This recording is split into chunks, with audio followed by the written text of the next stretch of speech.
All right, good evening, everyone. We have a pretty robust agenda today, so let's go ahead and get started. The time now is 7:02 and the date is March 7th, 2022. This is a regular meeting of the Springfield City Council. Madam Clerk, would you please be so kind to call the roll before? Councilor Perez, absent. Councilor Letterman, Present. present. Councilor Curran, Present. present. Councilor Walsh, Present. present. Councilor Brown,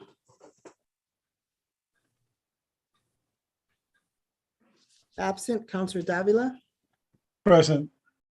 present. Councilor Hurst,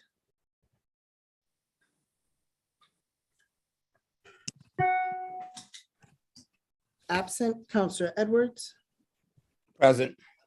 present. Councilor Allen, Present. present. Councilor Govan, Present. present. Councilor Fenton, Present. present. Councilor Whitfield, Present. present. Councilor Williams, Present. Madam Clerk, can you please recognize Councilor Brown? Councilor Brown, Present. present. All right, thank you, Madam Clerk. Will our councilors and guests please rise for a moment of silence followed by the Pledge of Allegiance, please.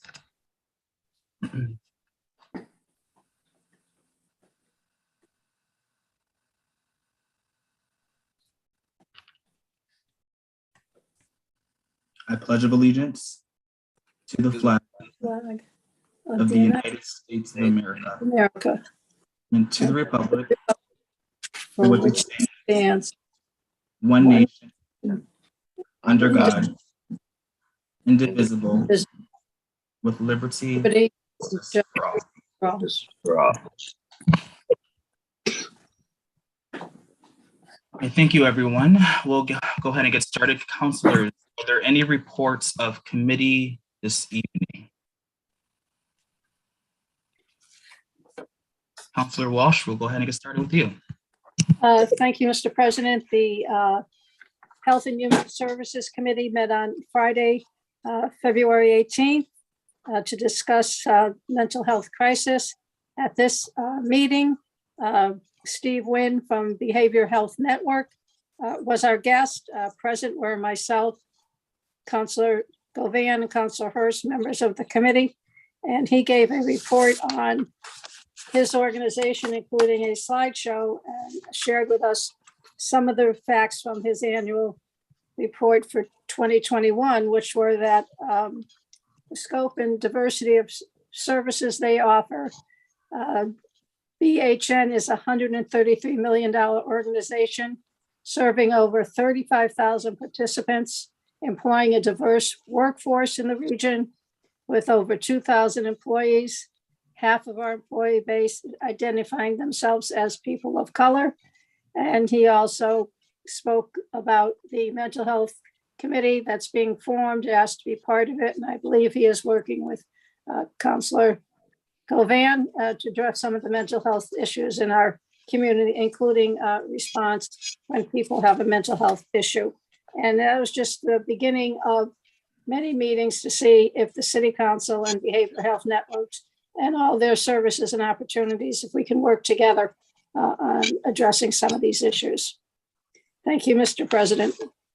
Thank you, Councilor Walsh, for that report. Madam Clerk, can you please recognize Councilor Hurst?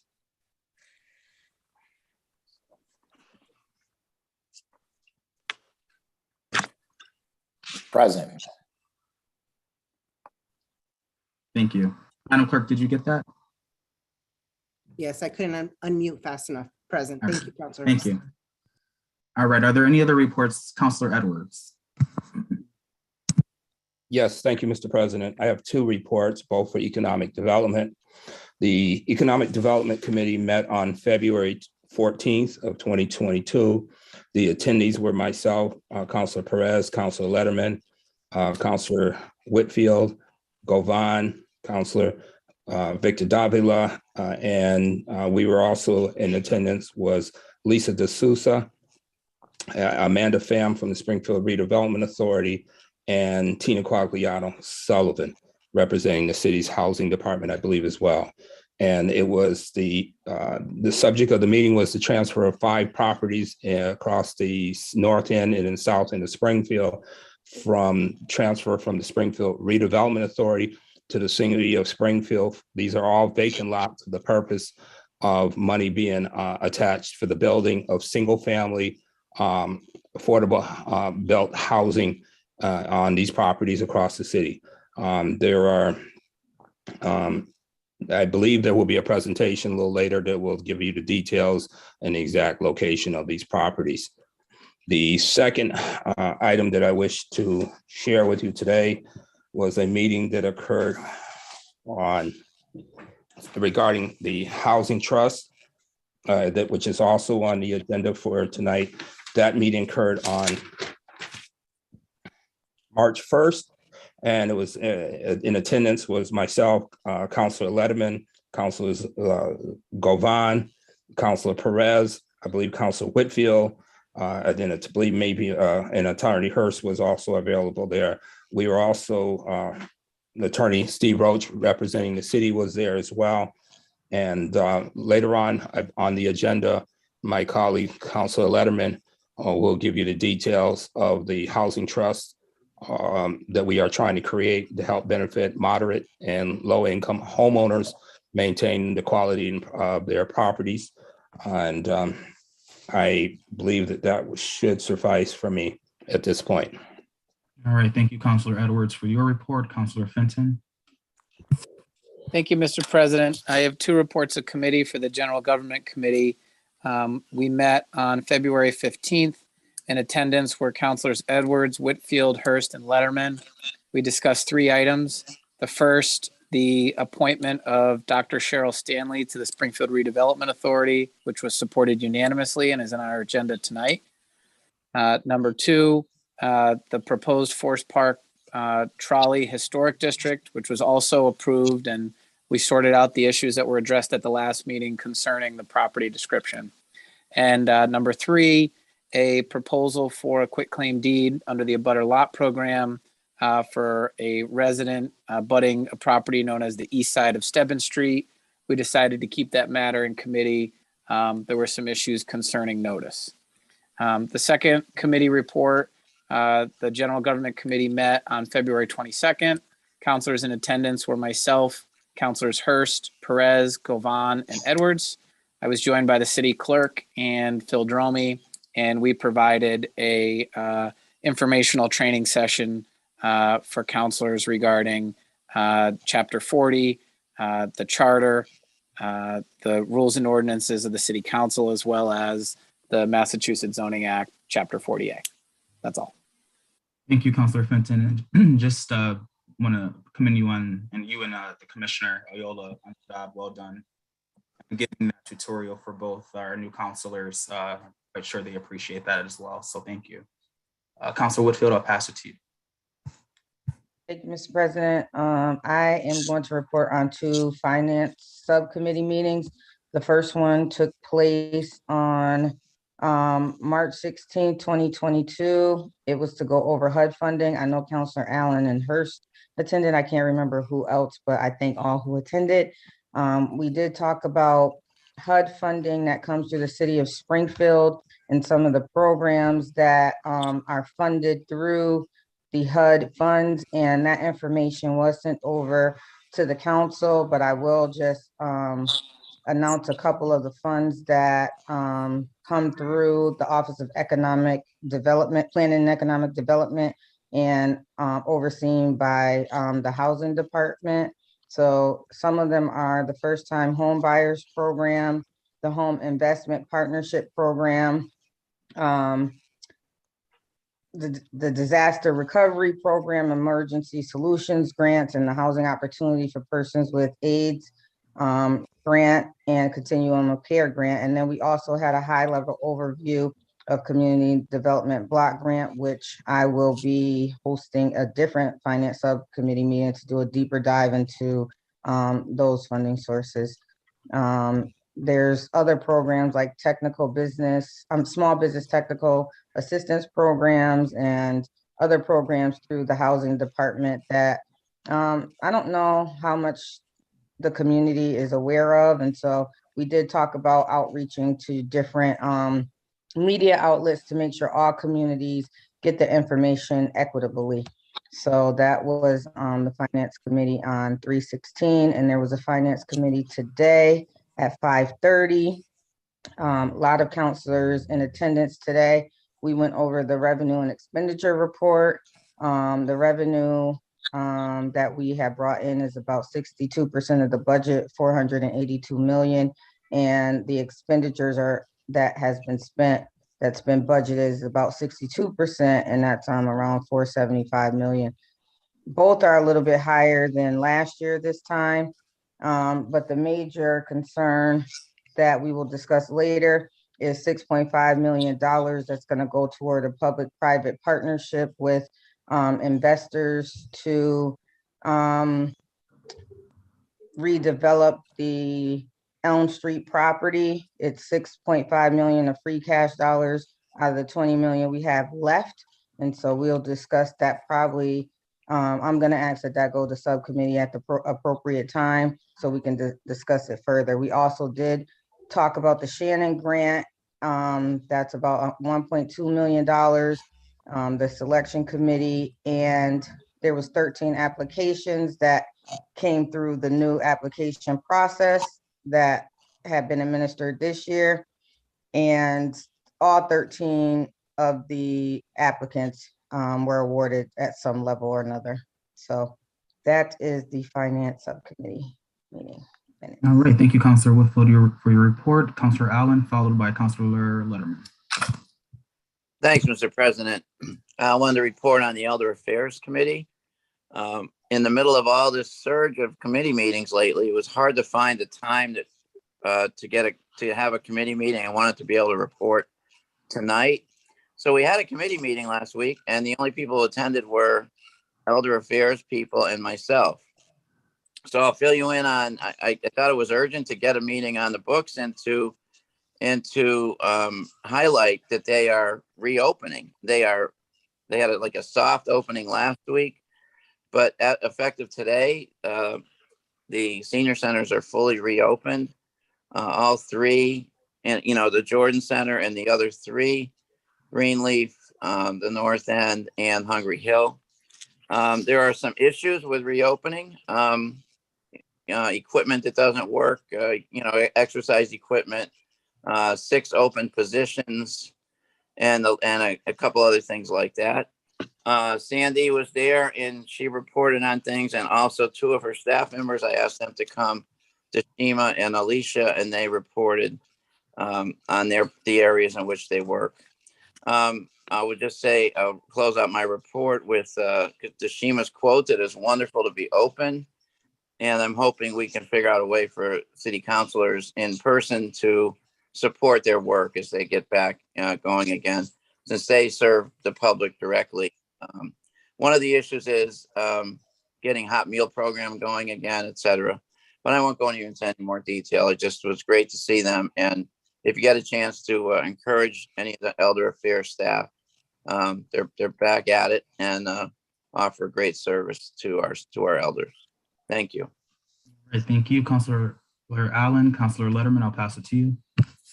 Thank you, Mr. Chairman. I have a few committee reports this evening, so I'm going to keep them all fairly brief. Between our last meeting and now, the COVID-19 Response Committee met on 3 occasions, February 8th, February 14th, and March 1st.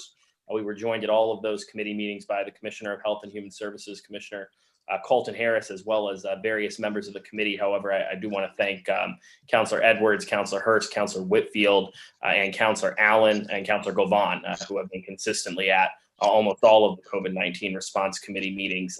The general reports that we've been receiving have been relative to the decrease in cases of COVID-19 in the city of Springfield, but something that we are looking at a little more intensively, and at the suggestion of Councilor Hurst, is relative to the hospitalizations and the capacity of the hospital.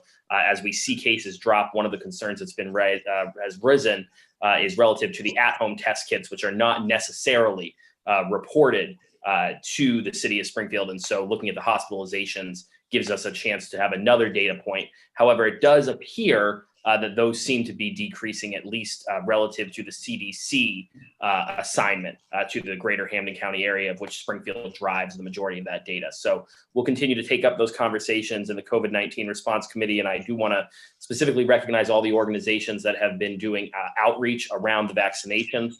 We are seeing vaccination numbers rise in the city of Springfield, and that is very much thanks to the really door-to-door and person-to-person outreach and initiatives that are being carried out by several community organizations. I also want to recognize Councilor Govan, who's really been pushing in her area the clinics at the Indian Orchard Citizens Council. So we appreciate the commissioner for continuing to work with the council in that regard. We also held a joint maintenance and development and sustainability and environment committee meeting on February 17th. We had an update from the Parks Department regarding their projects and priorities for 2022. And we also had a discussion on expanding rooftop solar on municipal buildings. The action items on that are that an analysis is being done of all of our various buildings relative to their preparation for rooftop solar. And our budget director, Melanie Akobe, is researching state and federal grants that may be available to support that effort. Also with Councilor Whitfield, we had a joint maintenance and development and finance committee meeting on February 23rd to hear the MSBA submissions, Mass School Building Authority submissions coming up. We'll hear about those on the agenda later today. And finally, we had another committee, joint committee meeting with the Finance Committee and Sustainability and Environment on March 2nd, where we discussed the vehicle bond that was approved by the City Council. Went through that in detail, understood the funding schedule a little bit better, and also received a commitment relative to the looking to purchase hybrid vehicles in the future as a part of this bond as well. We were joined on that meeting by Chris Signoli and members of the Sustainability and Finance Committee. So those are the committee reports for this evening, Mr. President. Thank you very much. All right, thank you, Councilor Letterman. Are there any other reports this evening? All right, seeing none, Madam Clerk, can you please call the roll to accept the reports? On accepting of the reports, Councilor Perez, absent. Councilor Letterman. Yes. Yes, Councilor Curran. Yes. Yes, Councilor Walsh. yes, Yes, Councilor Brown. Yes. Yes, Councilor Davila. Yes. Yes, Councilor Hurst. Yes. Yes, Councilor Edwards. Yes.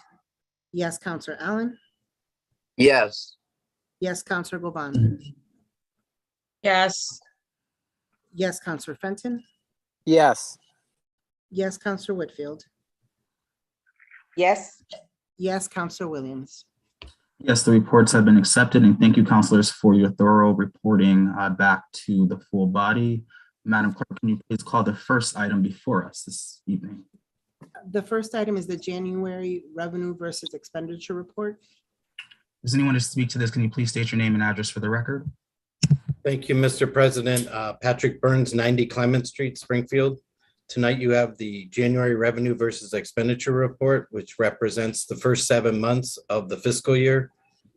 As Councilor Whitfield pointed out in the reports of committee, both revenue and expenditures are higher at this point in fiscal year 22 as opposed to 21. At this point in fiscal year 21, revenue was 60% of budget and expenditures were 57% of budget. This year, revenue is 62% of budget and expenses are 61% of budget. All right, thank you, Pat. Are there any other questions for Pat right now? All right, seeing none, Madam Clerk, I will ask you to take the roll.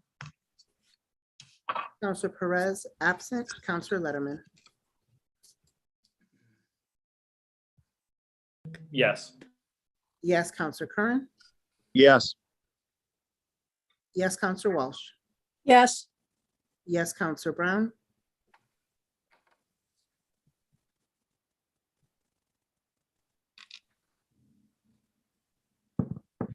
Councilor Brown. Away, Councilor Davila. Yes. Yes, Councilor Hurst. Yes. Yes, Councilor Edwards. Yes. Yes, Councilor Allen. Yes. Yes, Counselor Govan. Yes. Yes, Counselor Fenton. Yes.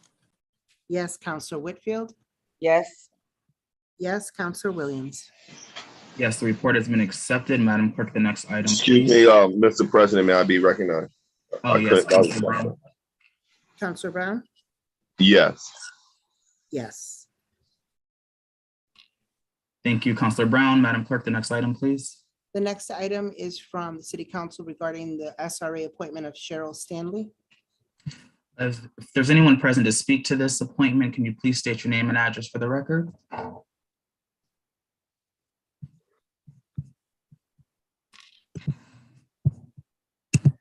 Is our appointee joining us this evening?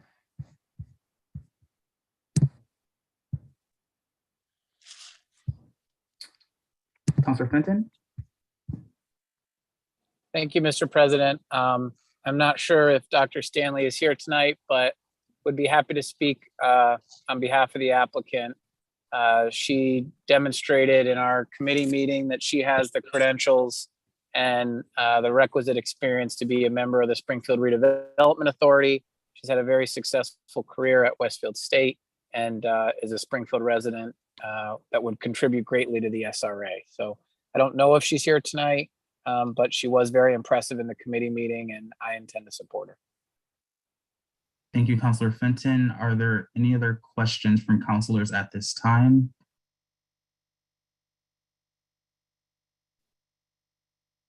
Seeing none, I will either entertain a motion to continue the matter because she's not here, or entertain a motion to approve her appointment at this time.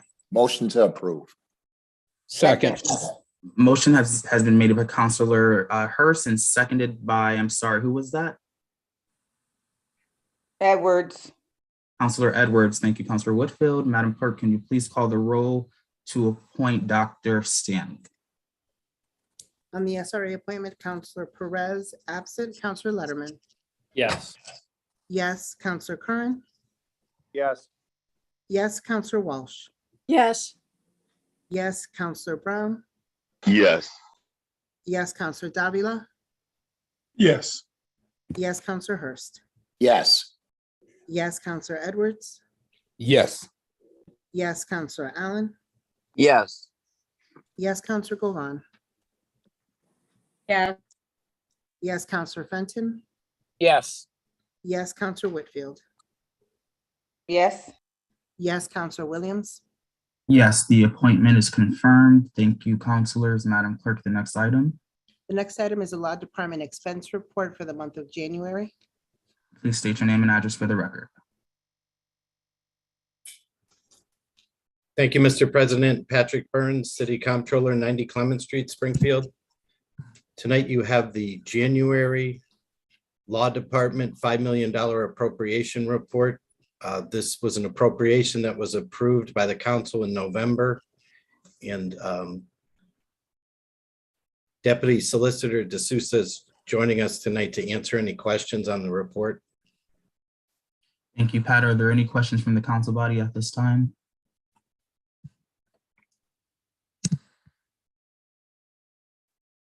Seeing Counselor Walsh. Thank you, Mr. President. I would just like to ask Attorney D'Souza, has anything changed since our discussion on this issue? One matter has settled, as you'll see on the report. And that was paid in January. There's actually been 2 other cases that have settled since then, and they'll be referenced in subsequent reports. Okay, so with all the information we've been given, I would assume the support would stay the same.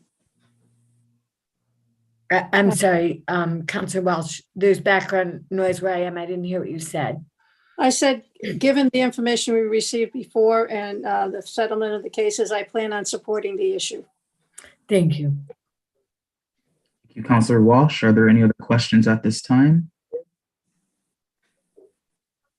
All right, seeing none, Madam Clerk, can you please call the roll to accept the report? On accepting the report, Counselor Perez, absent. Counselor Letterman. Yes. Yes, Counselor Curran. Yes. Yes, Counselor Walsh. Yes. Yes, Counselor Brown. Yes. Yes, Counselor Davila. Yes. Yes, Counselor Hurst. Yes. Yes, Counselor Edwards. Yes. Yes, Counselor Allen. Yes. Yes, Counselor Govan. Yes. Yes, Counselor Fenton. Yes. Yes, Counselor Whitfield. Yes. Yes, Counselor Williams. Yes, the report has been accepted. The next item, please. The next item is Crown Castle, Roland Street, 185 Roland Street. Is there anyone present to speak to this? Please state your name and address. Brent Valerian from Crown Castle, 79 Wood Cove Drive, Coventry, Rhode Island. Thank you. You have the floor. Yes, we're looking to petition approximately 200 feet to install a new 4-inch conduit to provide fiber optic services to 185 Roland from the intersection of Fisk Avenue and Greenfield and Roland. All right, thank you for that. Councilors, are there any questions at this time? Councilor Letterman? Thanks, Mr. Chairman. What is the conduit for? It's for a new fiber optic service, new fiber optic cable to get entry into the building from the street where our current services provide to the school, the elementary school. Oh, it's for like an ISP. You're just a contractor. Yes, yeah, I apologize. Yes, we're a CLEC provider of internet services. Understood. Okay. Thank you, Councilor Letterman. Are there any other questions at this time? Seeing none, Madam Clerk, can you please call the roll to accept the petition? On acceptance, Counselor Perez, absent, Counselor Letterman. Yes. Yes, Counselor Curran. Yes. Yes, Counselor Walsh. yes, Yes, Counselor Brown. Yes. Yes, Counselor Davila. Yes. Yes, Counselor Hurst.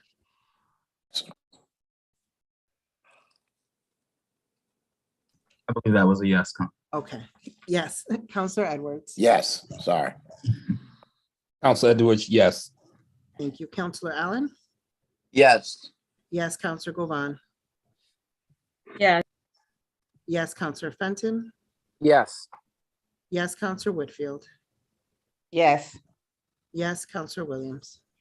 Yes, the petition is approved. Item number 5. Item number 5 is Eversource, 351 Parker Street.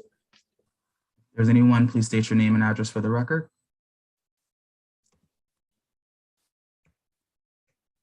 Is there a representative from Eversource on the call? Yes, there is. Please state your name and address for the record. My name is Matthew Fuller.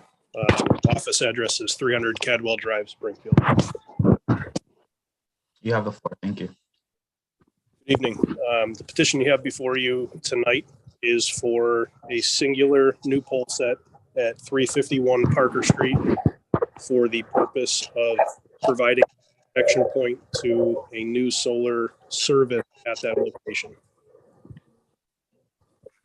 Thank you. Are there any questions from the council at this time? Seeing none, I will, Madam Clerk, can you please call the roll at this time? Counselor Perez, absent, Counselor Letterman. Yes. Yes, Counselor Curran. Yes. Yes, Counselor Walsh. yes, Yes, Counselor Brown. Yes. Yes, Counselor Davila. Yes. Yes, Counselor Hurst. Yes. Yes, Counselor Edwards. Yes. Yes, Counselor Allen. Yes. Yes, Counselor Govan. Yes. Yes, Counselor Fenton. Yes. Yes, Counselor Whitfield. Yes. Yes, Counselor Williams. Yes, the petition is approved. The next item, please. Next item is also an Eversource, Arthur Street. All right, please state your name and address for the record.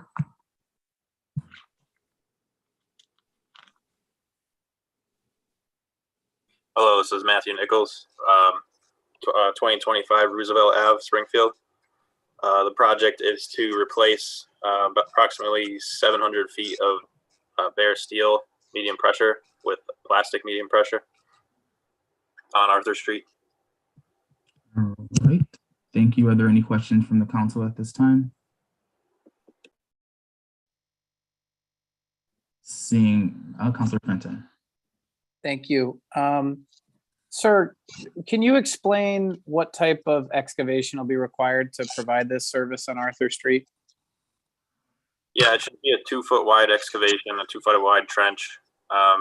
Pretty standard with, a couple 5x5 tie-in holes at the tie-in locations that we plan to patch. And how far is the trench? I believe it's approximately 700 feet, 800 feet. Thank you. Yep. Thank you, Councilor Fenton. Are there any other questions? Seeing none, Madam Clerk, can you please call the roll to accept the petition? On accepting, Counselor Perez absent, Counselor Letterman. Yes. Yes, Counselor Kern. Yes. Yes, Counselor Walsh. yes, Yes, Counselor Brown. Yes. Yes, Counselor Davila. Yes. Yes, Counselor Hurst. Yes. Yes, Counselor Edwards. Yes. Yes, Counselor Allen. Yes. Yes, Counselor Govan.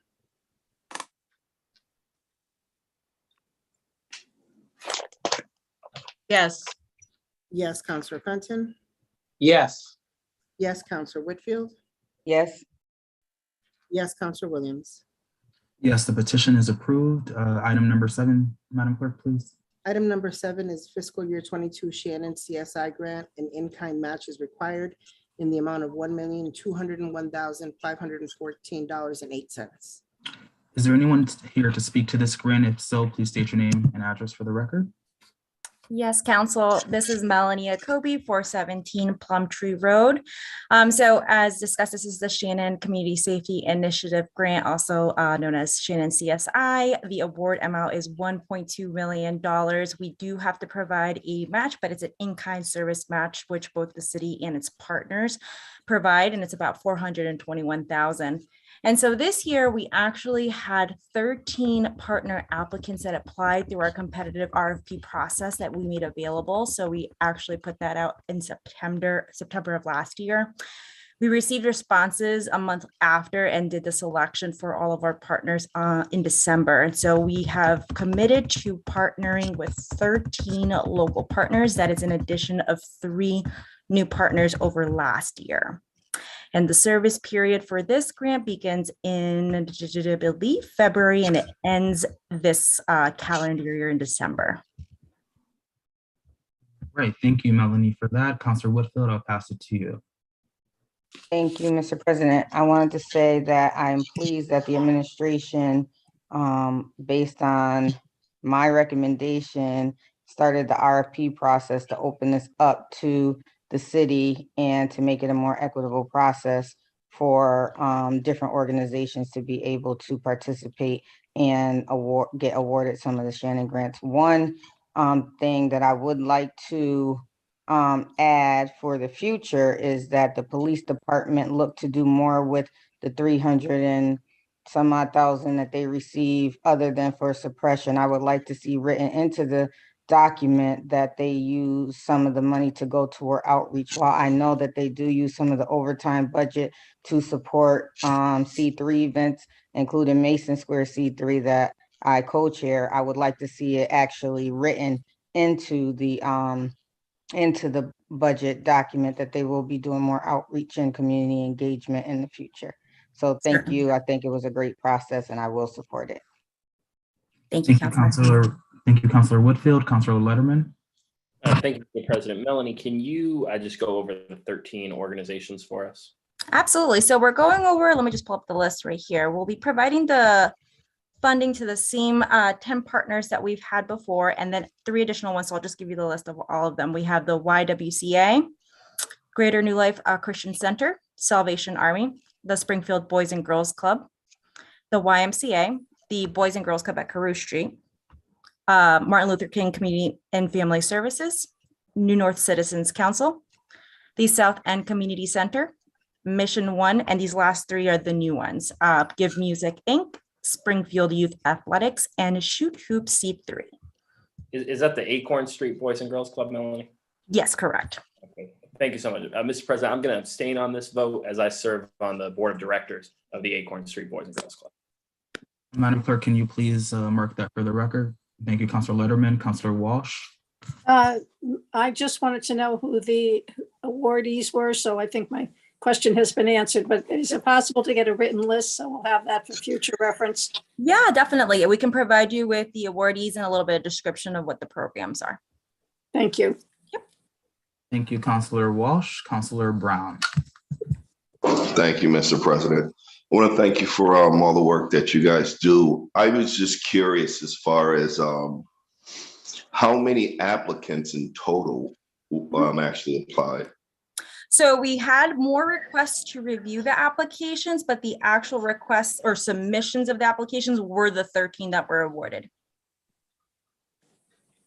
So those were the only ones that were received, and they actually were awarded as well.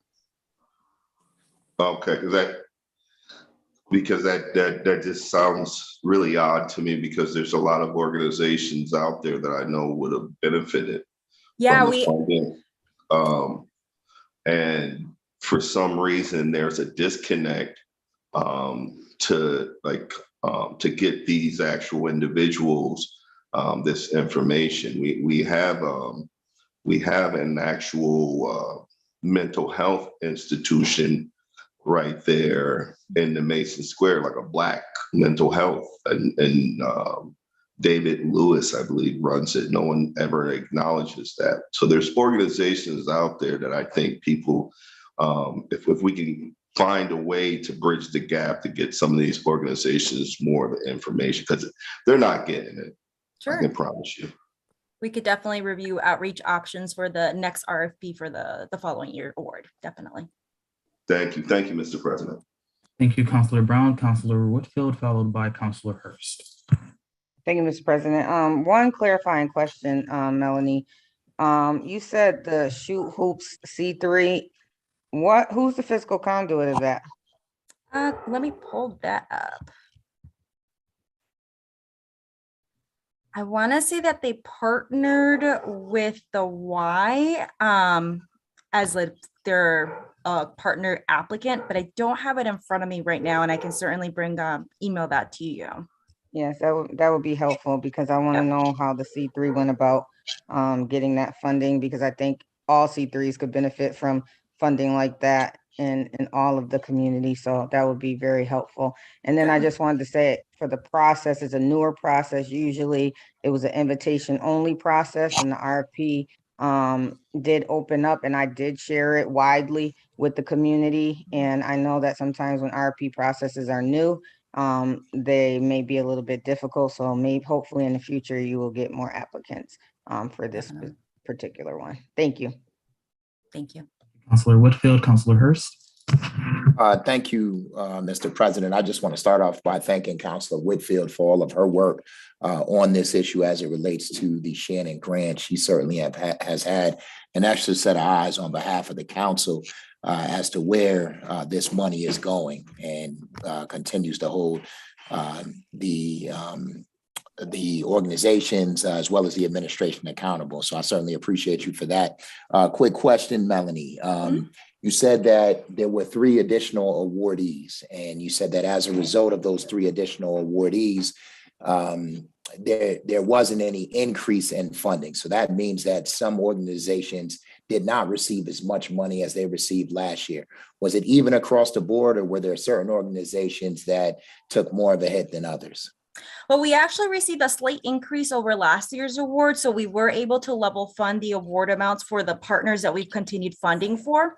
And so the 3 applicants, because of that, we weren't able to fully fund them at what they were requesting, but we were able to provide them with adequate amounts for the programming that they were looking for.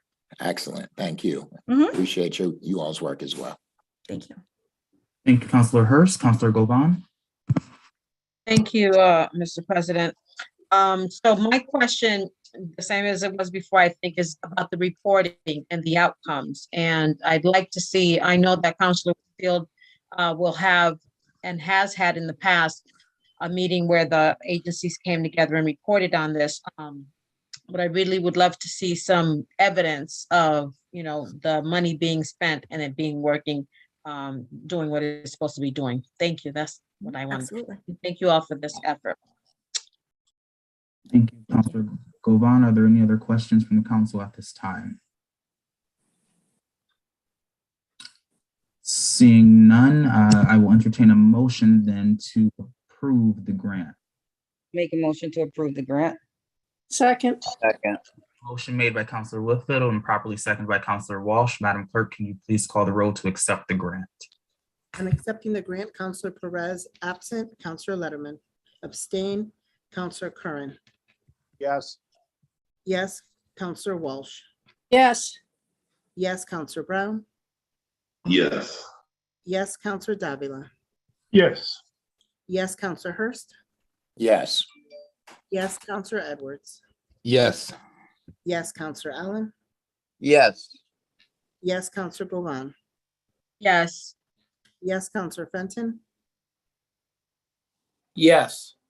yes. Counselor Whitfield, Yes. yes. Counselor Williams. Yes, the grant is approved. The next item. Next item is item number 8, which is a police department donation, the amount of $412. All right, Madam Clerk, then can you please just call the roll to accept the donation? On accepting the donation, Counselor Perez, absent. Counselor Letterman, Yes. yes. Counselor Curran, Yes. yes. Counselor Walsh, Yes, yes. Counselor Brown, Yes. yes. Counselor Davila, Yes. yes. Counselor Hurst, Yes. yes. Counselor Edwards, Yes. yes. Counselor Allen, Yes. yes. Counselor Govan, Yes. yes. Counselor Fenton, Yes. yes. Counselor Whitfield, Yes.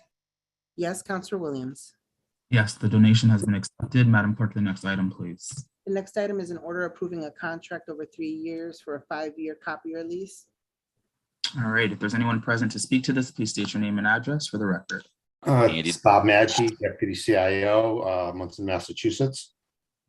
You have the floor. Thank you. This is a 5-year lease. We basically come before you guys every 5 years for the last 20 years now. And we just get a newer machine every 5 years. It's cheaper, much cheaper to lease than it is to buy, and have a huge capital expense all in 1 year. So we stretch what we've been trying to do with all IT equipment is stretch it out over a 5-year period. So it's a less of an impact to the city of Springfield. And this printer is used for W-2s, 1099s, 1095s, W-2s. We do a lot of booklets for the police department, for citizen booklets and things like that. And we use it basically for just about everybody across the city. All right, thank you. Are there any questions from the council at this time?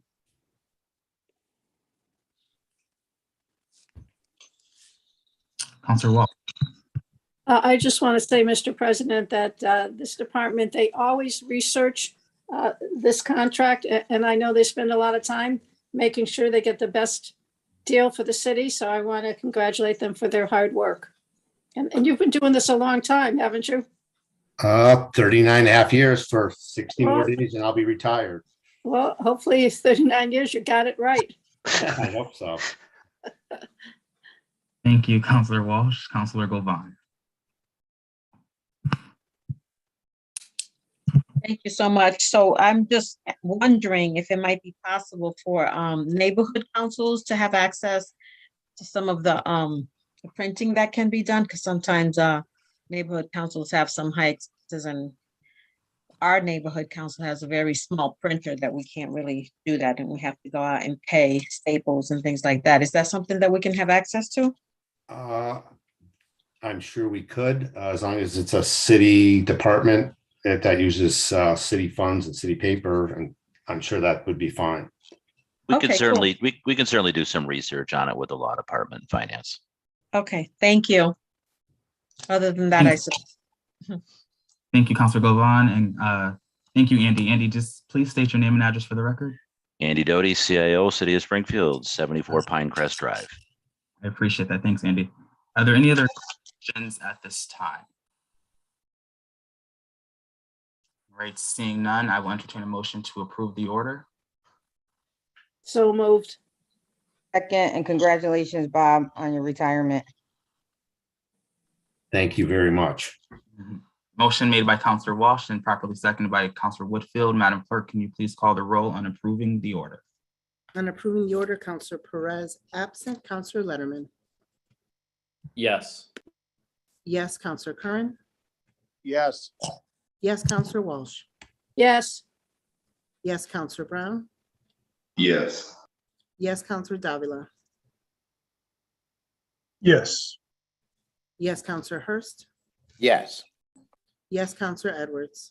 Yes. Yes, Counselor Allen. Yes. Yes, Counselor Govan. Yes. Yes, Counselor Fenton. Yes. Yes, Counselor Whitfield. Yes. Yes, Counselor Williams. Yes, the order is approved. Can a counselor please make a motion to suspend Rule 19? So moved. Second. Motion made by Counselor Letterman and seconded by Counselor Whitfield. Madam Clerk, the roll on suspending Rule 19, please. On suspension of Rule 19, Counselor Perez absent, Counselor Letterman. Yes. Yes, Counselor Curran. Yes. Yes, Counselor Walsh. Yes. Yes, Counselor Brown. Yes. Yes, Counselor Davila. Yes. Yes, Counselor Hurst. Yes. Yes, Counselor Edwards. Yes. Yes, Counselor Allen. Yes. Yes, Counselor Govan. Yes. Yes, Counselor Fenton. Yes. Yes, Counselor Whitfield. Yes. Yes, Counselor Williams. Yes, thank you, counselors. Madam Clerk, the next item, please. Next item is item number 10, an order authorizing and accepting a transfer of 4 parcels of real property from the SRA known as East Side Pine Street, North Side Marble Street, East Side Dwight Street, and East Side Richelieu Street. Is there anyone present to speak to this? Please state your name and address for the record. Hi, yes, Tina Quagliato Sullivan, the Director of Disaster Recovery and Compliance. My address is 19 Bedford Road in Springfield. Thank you, Tina.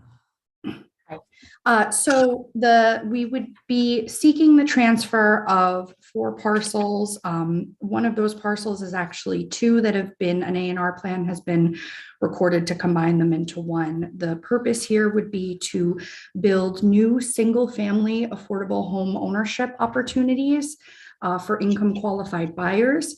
The city would take ownership. We would work with a designer to design the homes, and then we would put it out to a public RFP for developers to submit proposals to actually build the homes as designed by the city and the designer in consultation with the planning department. And I do also just want to make one correction for the record. At the subcommittee meeting where we reviewed this, it was actually Housing Director Jerry McCafferty who was present and not Deputy City Solicitor Attorney D'Souza. Thank you, Tina. Are there any questions from the council at this time?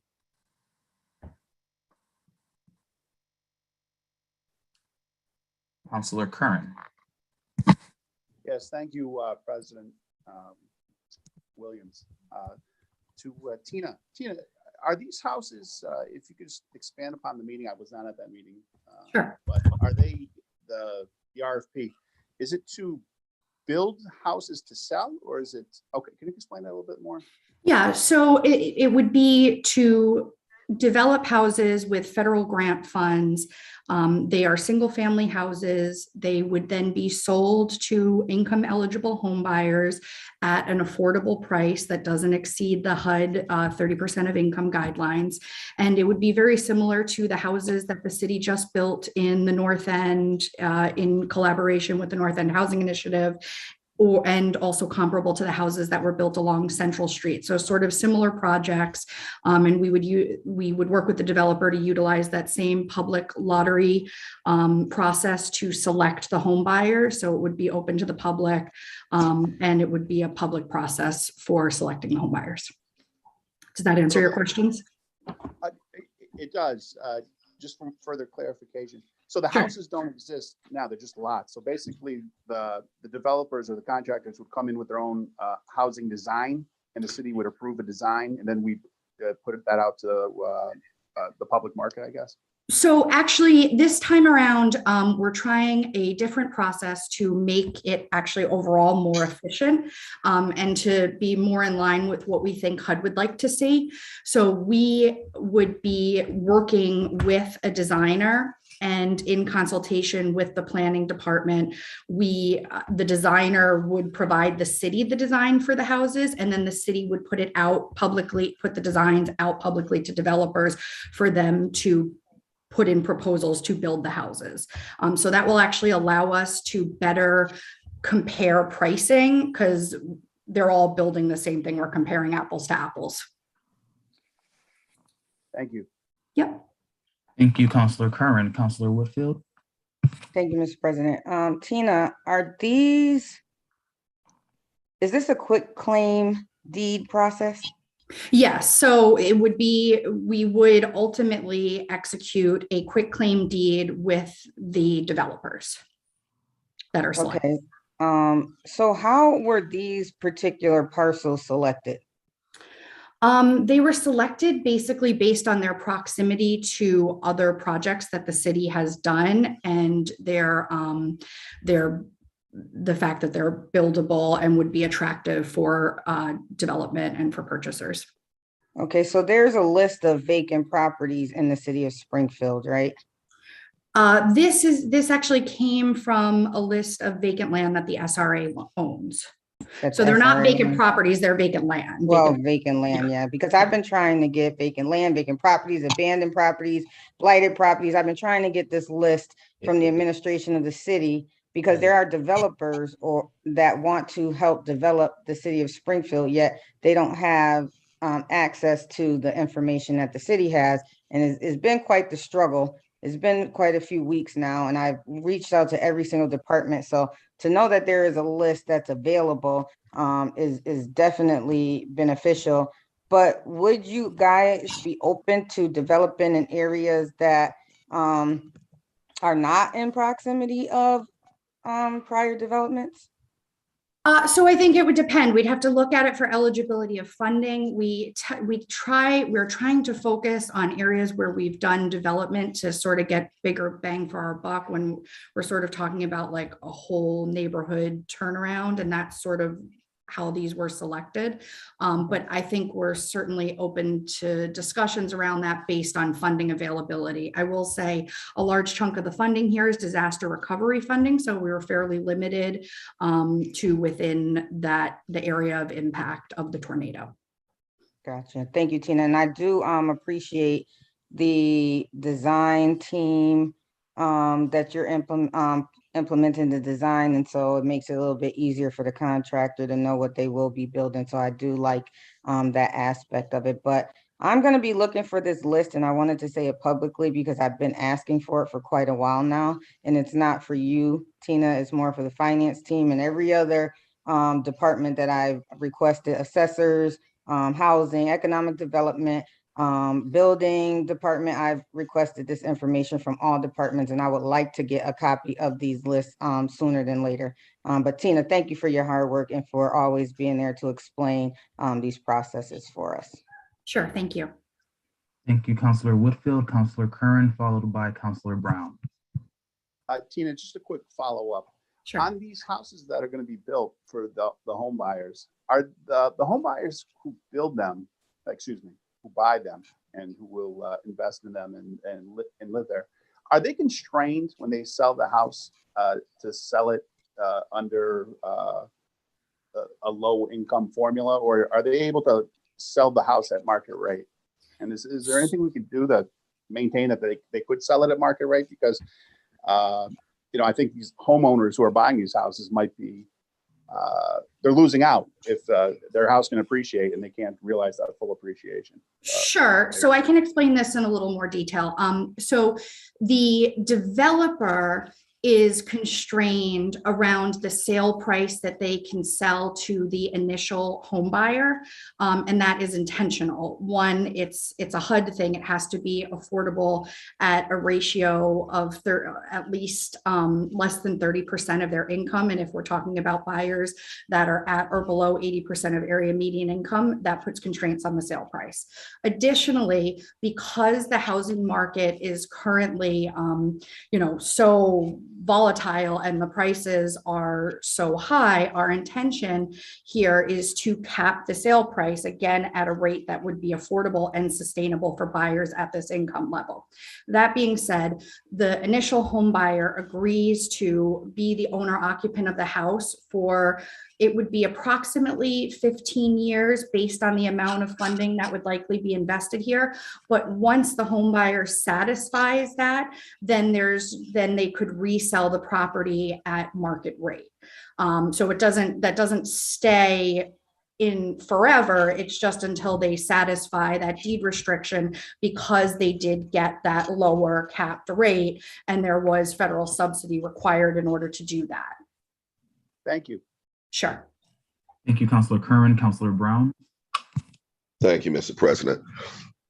Does these particular projects, I would figure it would have to affect if you can actually build it in certain areas. Am I correct? Like if it'll fit in certain areas, or is it something that you're saying can fit anywhere?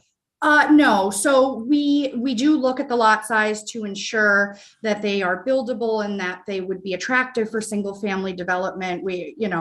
And then we would be working with a designer to design a particular house for a particular lot. So each of these lots are differently sized and their configurations are different. So we would be working again in partnership with both the planning department and the designer to design something specific for that lot.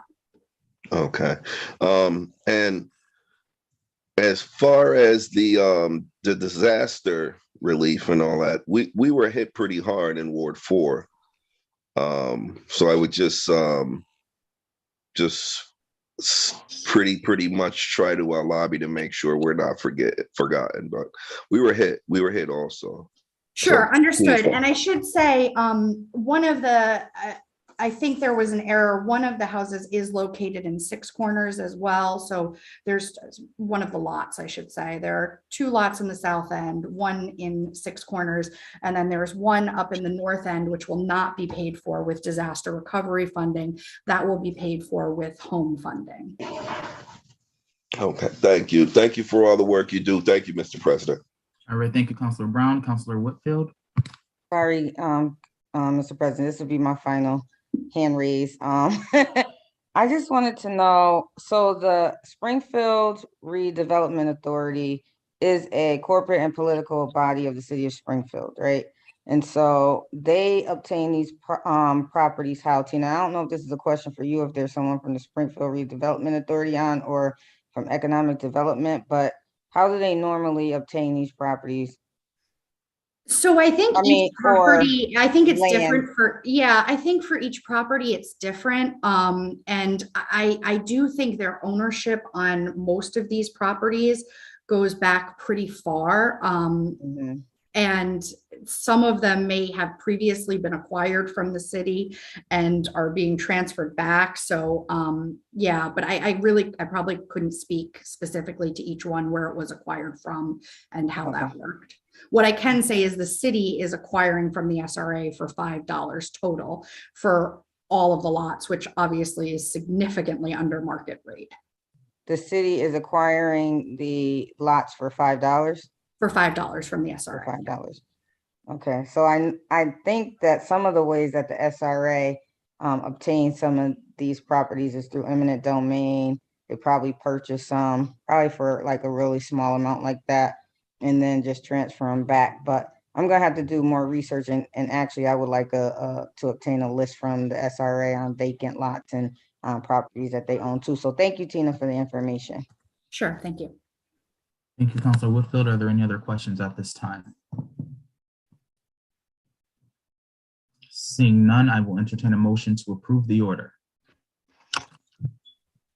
So moved. So moved. Motion made by Counselor Whitfield, properly seconded by Counselor Walsh. Madam Clerk, the roll, please. On approving the order, Counselor Perez absent, Counselor Letterman, Yes. yes, Counselor Curran, Yes. yes, Counselor Walsh, yes, yes, Counselor Brown, Yes. yes, Counselor Davila, Yes. yes, Counselor Hurst, Yes. yes, Counselor Edwards, Yes. yes, Counselor Allen, yes, yes, Counselor Govan, Yes. yes, Counselor Fenton, Yes. yes, Counselor Whitfield, Yes. yes, Counselor Williams. Yes, the order is approved. Actually, counselors, I will entertain a motion to suspend Rule 19 on this item. Second. So I moved. mean, I'm sorry, who made that motion? Me. Counselor Letterman. Counselor Letterman, and then properly seconded by Counselor Edwards. Madam Clerk, the roll, please, on suspension of Rule 19. On suspension of Rule 19, Counselor Perez absent, Counselor Letterman, Yes. yes, Counselor Curran, Yes. yes, Counselor Walsh, yes, yes, Counselor Brown, Yes. yes, Counselor Davila, Yes. yes, Counselor Hurst, Yes. yes, Counselor Edwards, yes. yes, Counselor Allen, yes, yes, Counselor Govan, Yes. yes, Counselor Fenton, Yes. yes, Counselor Whitfield, Yes. yes, Counselor Williams. Yes, thank you, counselors. Madam Clerk, the next item, please. Next item is item number 11, an order approving the intergovernmental agreement with the Springfield Parking Authority. Please state your name and address for the record. Robert Suchok, 365 Tiffany Street, Springfield, Massachusetts. This is an order approving an intergovernmental agreement with the Springfield Parking Authority for towing management services. You may remember that the council also approved an intergovernmental agreement with the SPA for off-street parking services. Executive Director Bo Cool is here to answer any questions you may have about the towing management agreement. I believe he's on. Yep. All right, thank you, Robert. Counselor Letterman, I'll pass it to you. Thank you, Mr. President. So Attorney Shushak, and it's good to see my neighbor, Bo Cool here. And congratulations again, Bo Cool, on your appointment. It's well-deserved. The question that I have is, so this is a contract with the SPA, authorizing the SPA to contract with a towing vendor. Is that my understanding correct? Yes. Yes. So when will the actual RFP for the tow contract go out, and what's the timeline on the award of that contract? I believe Bo Cool can answer that question better than I can. So if you don't mind, I'll defer to Bo Cool. Sure. Please state your name and address for the record. Yes, hi, Bokul Buya, Springfield Parking Authority. My address is 52 Westminster Street. The current contract with the vendor expires at the end of August this year. So you plan to issue an RFP when? Usually about 90 days prior. So assuming about May, June is when we'll go out.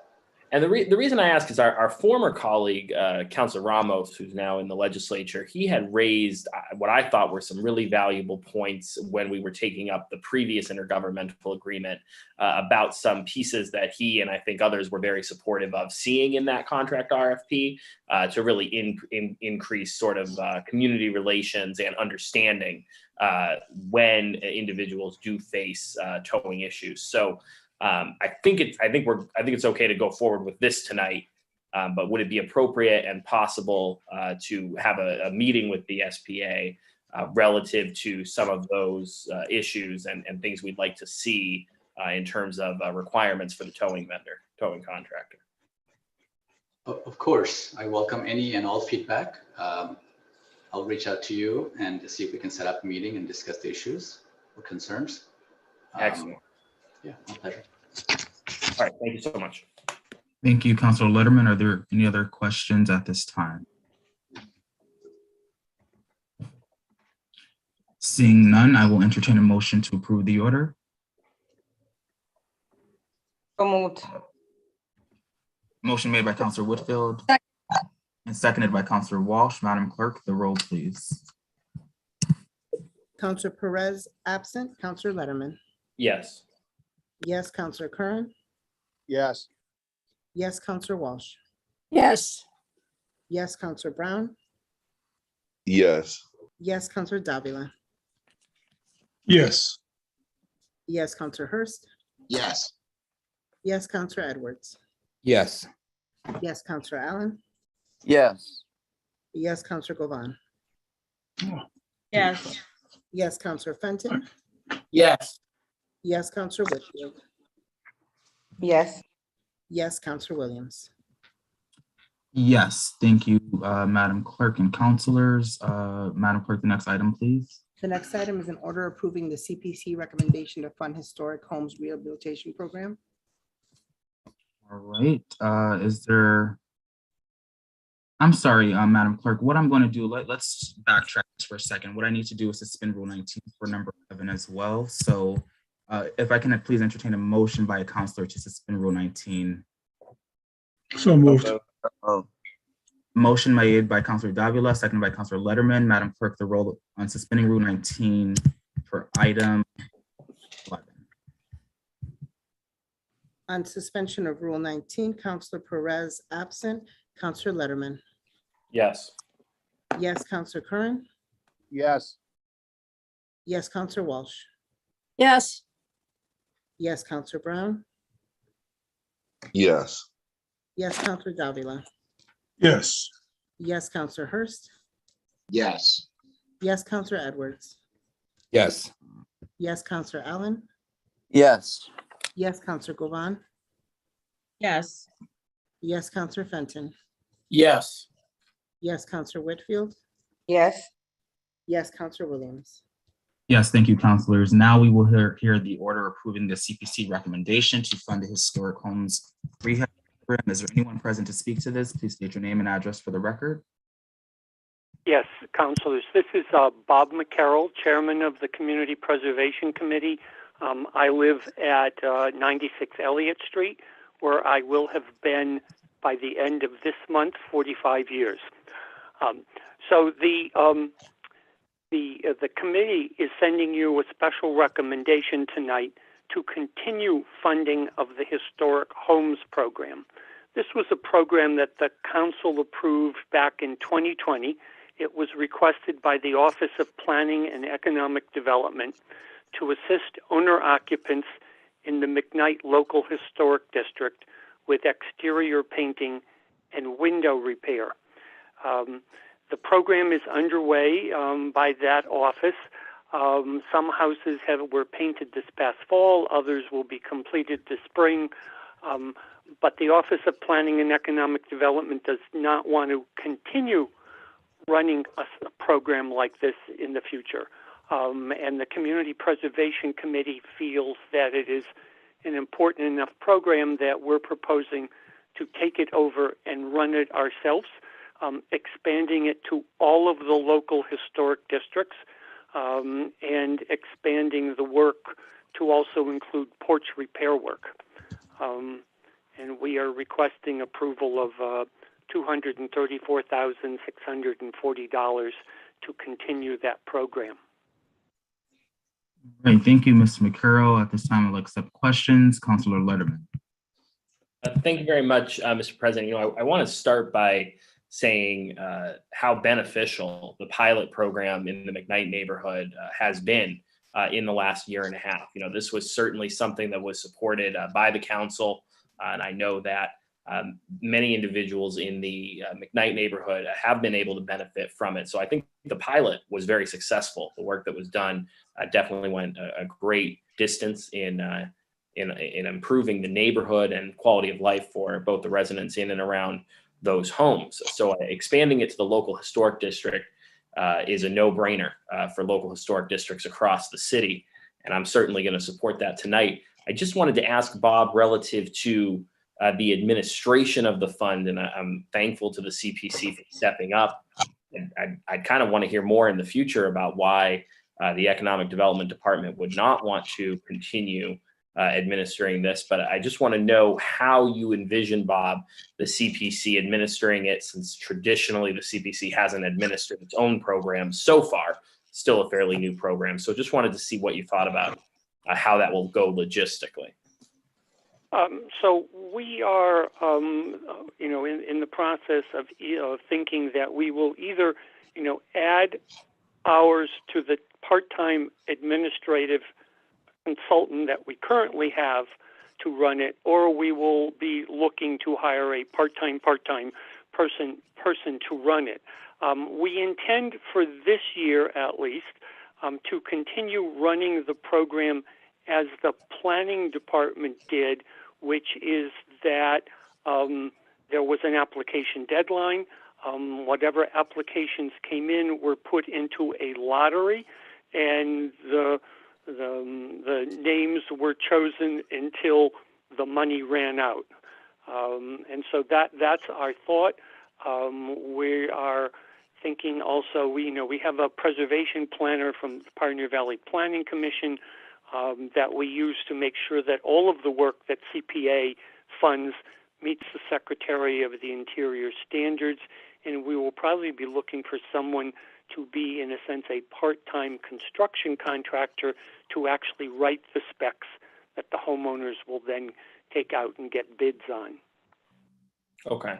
Well, one thing I would say, and maybe we can have a bigger discussion about it later, and depending on how all this goes, is later tonight, we will be taking up the creation of the Housing Trust Fund, which, if successful, will be under the administration of the SRA, and will have similar programs not specifically targeted at historic preservation, but not excluding historic preservation. And so in the future, there may be a possibility for that entity and structure to support this in addition to and on a more sort of specific basis. But I certainly appreciate the CPC's willingness to step up and continue, not only continue, but expand the program. It's desperately needed in the local historic districts. And having owned 2 historic properties myself, I can tell you that it can be a challenge. So we'll look forward to having more conversation, but I'll support the order. Thank you, Councilor Letterman, Councilor Brown, followed by Councilor Walsh. Thank you, Mr. President. I want to thank you, Bob, for all the work you do. It seems like a lot of the residents in my area have issues when it comes, even the seniors, when it comes to certain repairs. Historic houses, a lot of the porches, they can run from almost what a regular person would buy a house with. So 250, it seems kind of a small amount. Are you guys really able to sustain yourself with only 250,000? Well, Councilor, let me say this. One, we are hoping that this program will continue. With the program that the council approved back in 2020, run by Planning and Economic Development, they had asked for 200,000. And they were able to get to, I think it was like 8 houses, because painting these houses is not inexpensive.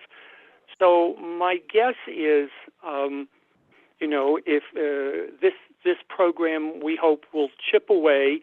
If we can do 7 or 8 houses that need it every year, over time, it will do something. In general, the CPC has a policy of not recommending over $250,000 for any one program in any one year. So we're staying in our guidelines. And in fact, the figure, which is not a rounded figure, is really, we came up with that because this year we received $234,640 more from the Department of Revenue's annual contribution that comes to all the CPA communities. The state was far more generous this year than we had budgeted for. And so this amount reflects how much we got from the Commonwealth that we didn't expect to get, and exceeds the budget that we have, that we thought we were going to get from them. Well, because why I asked, Bob, when you mentioned porches, that really excited me hearing that. I know you're aware that some of that molding, just a piece of that molding, is just so expensive. I'm amazed that the administration, there's no way. I just commend you for what you're doing, because it's been an issue. And I know my colleague, Councilman Letterman, he's been coming up with something that's going to help also. So I definitely commend you on your work. I know that it's been an issue, and just keep up the good work. Thank you, Mr. President. Thank you, Councilor Brown. Councilor Walsh. Thank you, Mr. President. I too congratulate you and thank you, Bob, for all the work you're doing and for being on Elliott Street for over 45 years. So, but you know what I'm wondering? There are so many historic homes in Springfield. Do we know how many there are? Has anyone ever cataloged how many historic homes there are? Well, my guess, Counselor, is that contained within the local historic districts, and that's what this program will be limited to. There are probably 1,200 homes within local historic districts.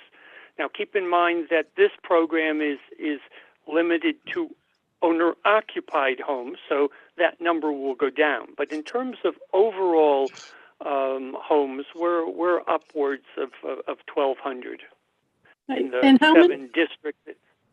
I was just how many districts are there? Well, I know we have a whole bunch of single building districts, as you're going to be considering one tonight. But in terms of local historic districts that contain houses, there are 7 of them. Starting with the first, the quadrangle Mattoon Street that turns 50 years old this year, and then Forest Park Heights, and then McKnight and Maple Hill, Lower Maple, Ridgewood, and the newest is Colony Hills, which is our smallest with only about 20 houses in it. Well, I'm very happy to see that you've expanded the area for the repair for the historic homes to all across the city, because I think it's definitely needed. That there's these historic homes are not that easy to maintain. Is there anything special for seniors in this, or is it just the house itself? Well, what we have and what was done back in 2020 is there is a sliding scale that determines the percentage of municipal participation to owner participation in the repairs based on income. And so if someone is truly a low income person, the program picks up the entire cost. If someone makes twice as much as metropolitan median income for their household size, this program doesn't contribute. And there's a scale that runs between, where you're not eligible because you make too much money to your extremely low income. Well, thank you, and I plan on supporting it, as I do with all the projects you have, because I know how hard you work on them. No, well, thank you. Thank you, Councilor Walsh. Councilor Allen.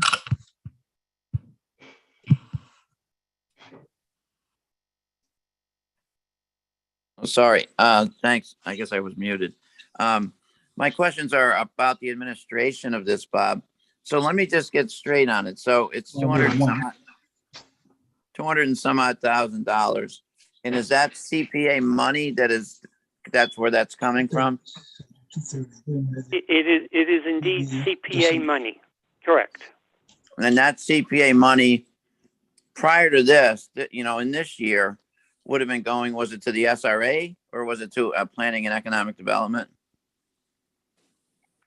Well, when City Council approved the Historic Homes program back in the autumn of 2020 for $200,000, that money was administered by the Office of Planning and Economic Development. So they did that job with that $200,000, and they received that money just like all the other CPA projects received money wherever that money went. They were funded by CPA. And so now, oh, sorry. Oh, go ahead. You can make that comment. There was a contract between the Community Preservation Committee and the Office of Planning and Economic Development for the $200,000 that was approved by City Council, and then once the Office of Planning was actually working with homeowners, they then drafted a contract for each homeowner regarding whatever was the amount that homeowner would be getting as part of the work that they were doing on their house. Okay, so now they've decided not to do that, and you're offering to have the CPC organization do that. Correct. So we will, assuming City Council approves this, the CPC, once the homeowners are chosen by lottery, we will be entering into contracts directly with them. Okay, so I'm just trying to understand the appropriateness of it, where you give the money and then you manage the money without another third party involved. And maybe I don't understand it right. And I certainly love the work you guys do. I just didn't know it. So you are actually going to be funding your own project and managing your own project. And how does that reporting go on the progress of that and the accounting for the money, et cetera? Would go back right to your organization, just as it would for any other CPA project. Correct. In that case, we would be, like with all CPA projects, especially those that are not with municipal or agencies, the committee goes out and inspects the work and makes sure it's done and looks at the canceled checks and receipted bills and then issues the payment. So we would be doing the same thing with the individual homeowners that are awarded the money. Okay, so the money is given to the individual homeowners to execute the project. Correct. Okay. All right, good. Thank you. All set. Thank you. Thank you, Councilor Allen. Are there any other questions from the council at this time? Seeing none, I will entertain a motion to approve. So moved. Second. Motion made by Councilor Letterman and properly seconded by Councilor Whitfield. Madam Clerk, please. On approving the order, Councilor Perez absent, Councilor Letterman. Yes. Yes, Councilor Kern. Yes. Yes, Councilor Walsh. yes, Yes, Councilor Brown. Yes. Yes, Councilor Davila. Yes. Yes, Councilor Hurst. Yes. Yes, Councilor Edwards. Yes. Yes, Councilor Allen. Yes. Yes, Councilor Govan. yes, Yes, Councilor Fenton. Yes. Yes, Councilor Whitfield. Yes. Yes, Councilor Williams. Yes, the order is approved. I'll entertain a motion now to suspend Rule 19. So moved. Second. Motion made by Councilor Whitfield, seconded by Councilor Edwards. Madam Clerk, the roll, please. On suspension of Rule 18, Councilor Perez absent, Councilor Letterman. Yes. Yes, Councilor Curran. Yes. Yes, Councilor Walsh. yes, Yes, Councilor Brown. Yes. Yes, Councilor Davila. Yes. Yes, Councilor Hurst. Yes. Yes, Councilor Edwards. Yes. Yes, Councilor Allen. Yes. Yes, Councilor Govan. yes, Yes, Councilor Fenton. Yes. Yes, Councilor Whitfield. Yes. Yes, Councilor Williams. Yes, thank you, councilors. Councilors, next, without objection, I want to take items 13 to 24 together and just have the representative speaking on behalf of this item give a brief synopsis on each. And if councilors have any questions about any of the proposed statements of interest, they can ask them at that time, and then we'll vote to approve them together as well.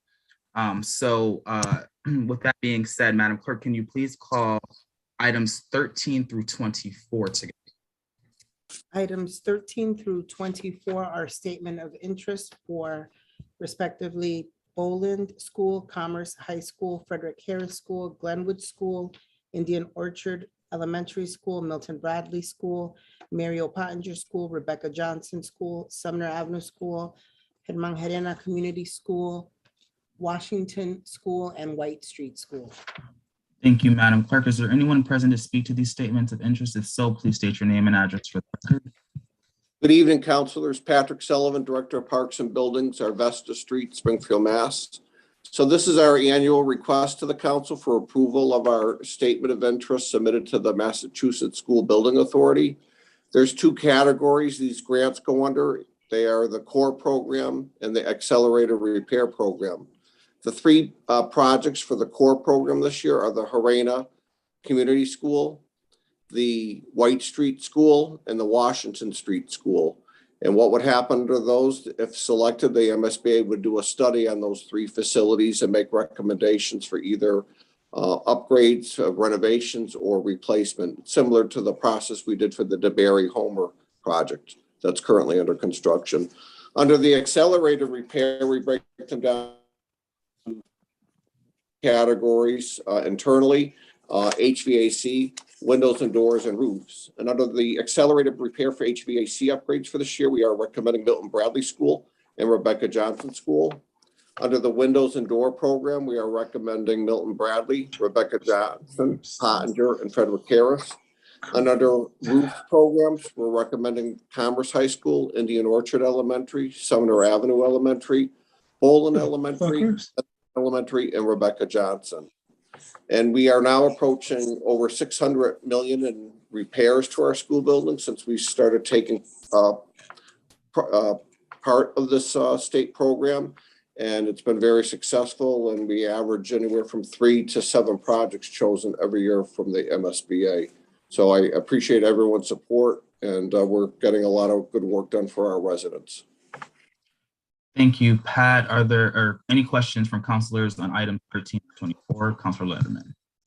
Thank you, Mr. President. I just simply wanted to say that Pat and his team gave a very thorough presentation on all of their proposed projects before my committee and Councilor Whitfield's committee. Certainly earlier on in the meeting, I sort of glossed over that committee report because we had such a large number of committee reports between all the councilors. But I did want to thank Pat and his team for reaching out in advance to get that meeting scheduled. And that certainly is available for the councilors that were not able to attend if they want to view in more explicit detail each of the projects. But the feeling of the committee, though we did not take a formal vote, I think Chairwoman Whitfield would agree was positive, and we were able to cover quite a bit of ground in terms of fully understanding each of the proposals that are being put forward.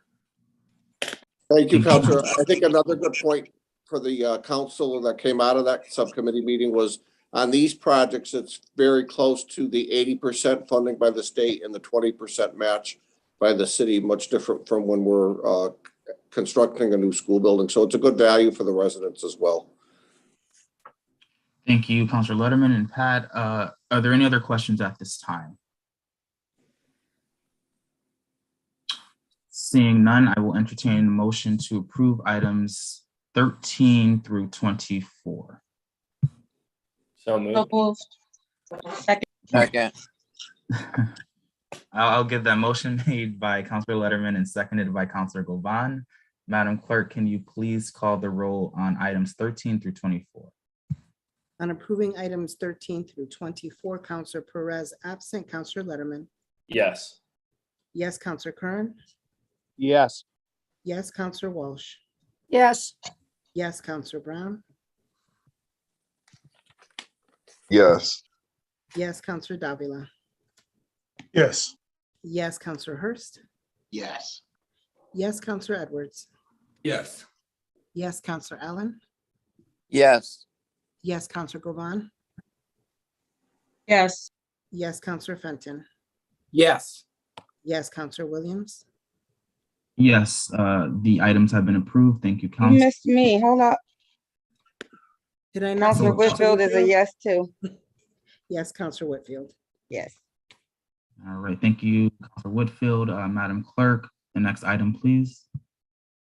Item number 25 is a free cash to 13-31 Elm Street project in the amount of $6.5 million. All right, is there anyone present to speak to this? Please state your name and address for the record. Thank you, Mr. President. TJ Plant, capital for the city of Springfield, Garfield Street. Right now, before you is a transfer request to transfer $6.5 million of certified free cash to the Court Square project known as 1331 Elm. This is a project that we have been pushing for many years, and we have a preferred developer in the project. As you may imagine, the project budget has grown a little bit due to inflation and contracts and construction. And so the request from the developer was $13 million. $5.5 million is coming from the Commonwealth directly with $1 million contingency. And the city was asked to put in $6.5 million to get this project over the finish line. And I know this is an economic development project. There are a lot of questions that came up in the finance subcommittee that I did not have the information for. So I understand that this may be sent back to committee. All right, thank you, TJ. Councilor Whitfield, I'll pass it to you. Thank you, Mr. President. I am going to request that this goes to subcommittee, but first, I just wanted to refresh the council's memory on the Opal project. First, it was 31 Elm Street. I don't know how it expanded to 13 through 31 Elm Street. Councilor Fenton might know, not sure on that. But the partnerships includes $5 million from Mass Mutual, $14.5 million from Mass Housing, Workforce Housing Initiative, $16 million from MGM. And this is structured as a loan, and also the Opal Wind Development companies. Opal is owned by Pignelli. Wind is owned by Mr. Wind. They do a lot of development in Western Mass throughout the Commonwealth, but I just wanted to point that out. They secured $11.3 million of state, federal historic tax credits, and the union trades will assist with $500,000 of housing funds, which rounded out the total to $5.3 million. I do now recall having a subcommittee meeting on this item. However, it just said 31 Elm Street, so I want to know how the 13-31 came about. But I also didn't see any of the 6.5 million of these two companies' own personal investment. I'm sorry? Okay, of these two companies' own personal investment. And so that is something that I do want to discuss in the subcommittee meeting, because a lot of times there is inequities that's happening in the city of Springfield. I looked at both of their websites, and if you look at their leadership team, there's a very little persons of color on their leadership teams and their executive teams. When I looked at their community engagement responsibility, I'm gonna just have you guys look at that yourselves. Look at their community responsibility. So I want to know from Opal, what they're gonna do for the city of Springfield outside of developing this beautiful new Elm Street property. We still have crime in the city of Springfield. We have gun violence. The fact that the administration and the mayor wants to give 6.5 million in addition to the 5.13 million that these two corporations have already obtained, yet didn't want to give any more relief to the taxpayers of the city of Springfield on their residential and commercial, for that matter, property tax, is troubling to me. And so we keep going back to, why do big corporations keep getting funded over the residents in the city of Springfield?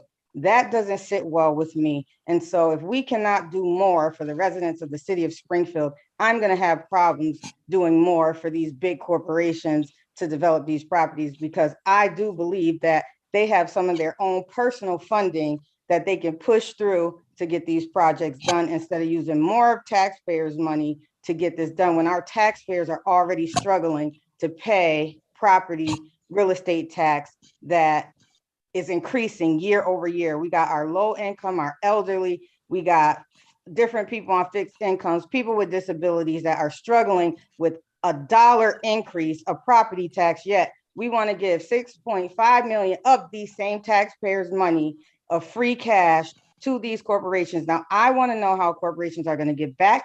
I want to know if they're going to do mentorship programs. I want to see how equitable they're going to be in the building and construction of these projects. And so, yes, I'm going to make a motion to send this to the Finance Subcommittee meeting and get these players around the table to answer some of the questions that I do have. There is a motion on the floor. Is there a proper second? Second.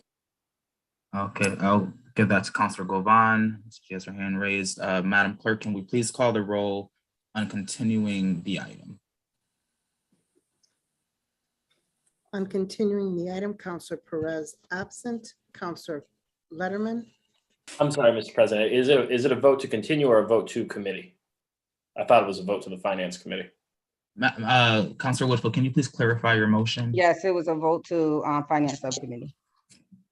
So, Madam Clerk, can you please restate the motion, the vote? sure, and this will be a vote on sending item 25 to the Finance Subcommittee. And it was Counselor Perez absent, Counselor Letterman. Absolutely. Yes, Counselor Curran. Yes. Yes, Counselor Walsh. yes, Yes, Counselor Brown. Yes. Yes, Counselor Davila. Yes. Yes, Counselor Hurst. Yes. Yes, Counselor Edwards. Yes. Yes, Counselor Allen. Yes. Yes, Counselor Govan.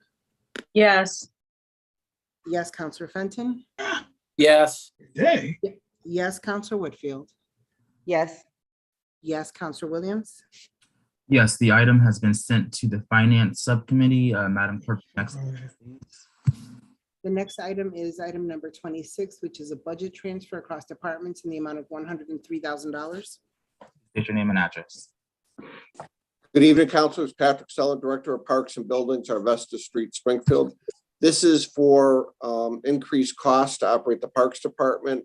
The categories are water and sewer, merchant fees at both golf courses, gasoline and diesel, and our waste removal for our Clean City program. As explained, some of these costs have increased since the budget was set in June. And we are seeing just increased cost across the board. And I hate to report tonight, but I'll probably be back again in April or May as we try to reopen the parks this summer and complete our building year. But this one is it's for $103,000 for those categories.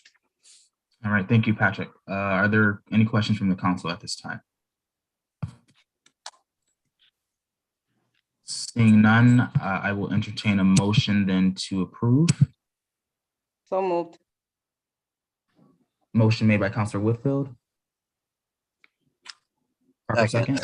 second, Seconded by Councilor Allen. Madam Clerk, the roll, please. Counselor Perez absent, Counselor Letterman. Yes. Yes, Counselor Curran. Yes. Yes, Counselor Walsh. yes, Yes, Counselor Brown. Yes. Yes, Counselor Davila. Yes. Yes, Counselor Hurst. Yes. Yes, Counselor Edwards. Yes. Yes, Counselor Allen. Yes. Yes, Counselor Govan. yes, Yes, Counselor Fenton. Yes. Yes, Counselor Whitfield. Yes, Yes, Counselor Williams. Yes, the order is approved. At this time, I'll entertain a motion to suspend Rule 19.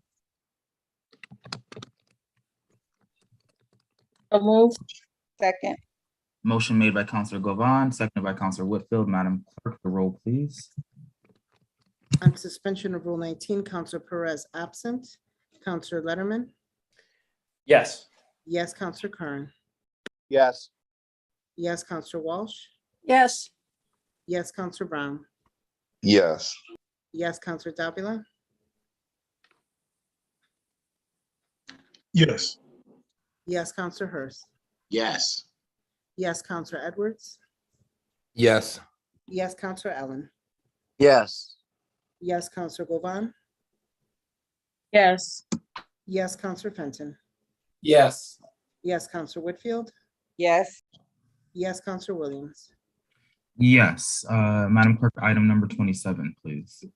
Item number 27 is a budget transfer across departments in the amount of $243,000. Please state your name and address for the record. Patrick Sullivan, Director of Parks and Buildings, Arvesta Street, Springfield, Mass. Again, this is for the facility side of the department. Same categories: water and sewer, $33,000, gasoline and diesel, $35,000, and snow removal for $170,000. And these are to ensure that we have sufficient funds to get through the remainder of the fiscal year. Thank you, Pat. Are there any questions at this time from the council? I make a motion to accept. Motion made. Is there a proper second? Second. Second by Councilor Allen. Madam Clerk, can you please call the roll to approve? On approving, Counselor Perez absent, Counselor Letterman. Yes. Yes, Counselor Curran. Yes. Yes, Counselor Walsh. yes, Yes, Counselor Brown. Yes. Yes, Counselor Davila. Yes. Yes, Counselor Hurst. Yes. Yes, Counselor Edwards. Yes. Yes, Counselor Allen. Yes. Yes, Counselor Govan. yes, Yes, Counselor Fenton. Yes. Yes, Counselor Whitfield. Yes, Yes, Counselor Williams. Yes, the order is approved. I'll entertain a motion to suspend Rule 19. so moved. second, Motion made by Councilor Whitfield, seconded by Councilor Walsh. Madam Clerk, the roll, please. Counselor Perez absent, Counselor Letterman. Yes. Yes, Counselor Curran. Yes. Yes, Counselor Walsh. yes, Yes, Counselor Brown. Yes. Yes, Counselor Davila. Yes. Yes, Counselor Hurst. Yes. Yes, Counselor Edwards. Yes. Yes, Counselor Allen. Yes. Yes, Counselor Govan. yes, Yes, Counselor Fenton. Yes. Yes, Counselor Whitfield. Yes, Yes, Counselor Williams.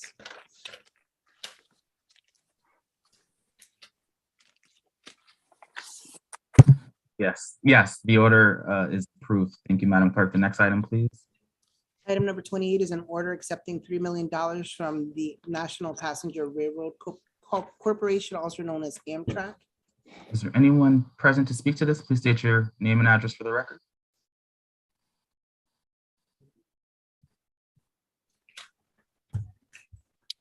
Robert Sucha, 365 Tiffany Street. This is an order approving I'm sorry, caught off guard here.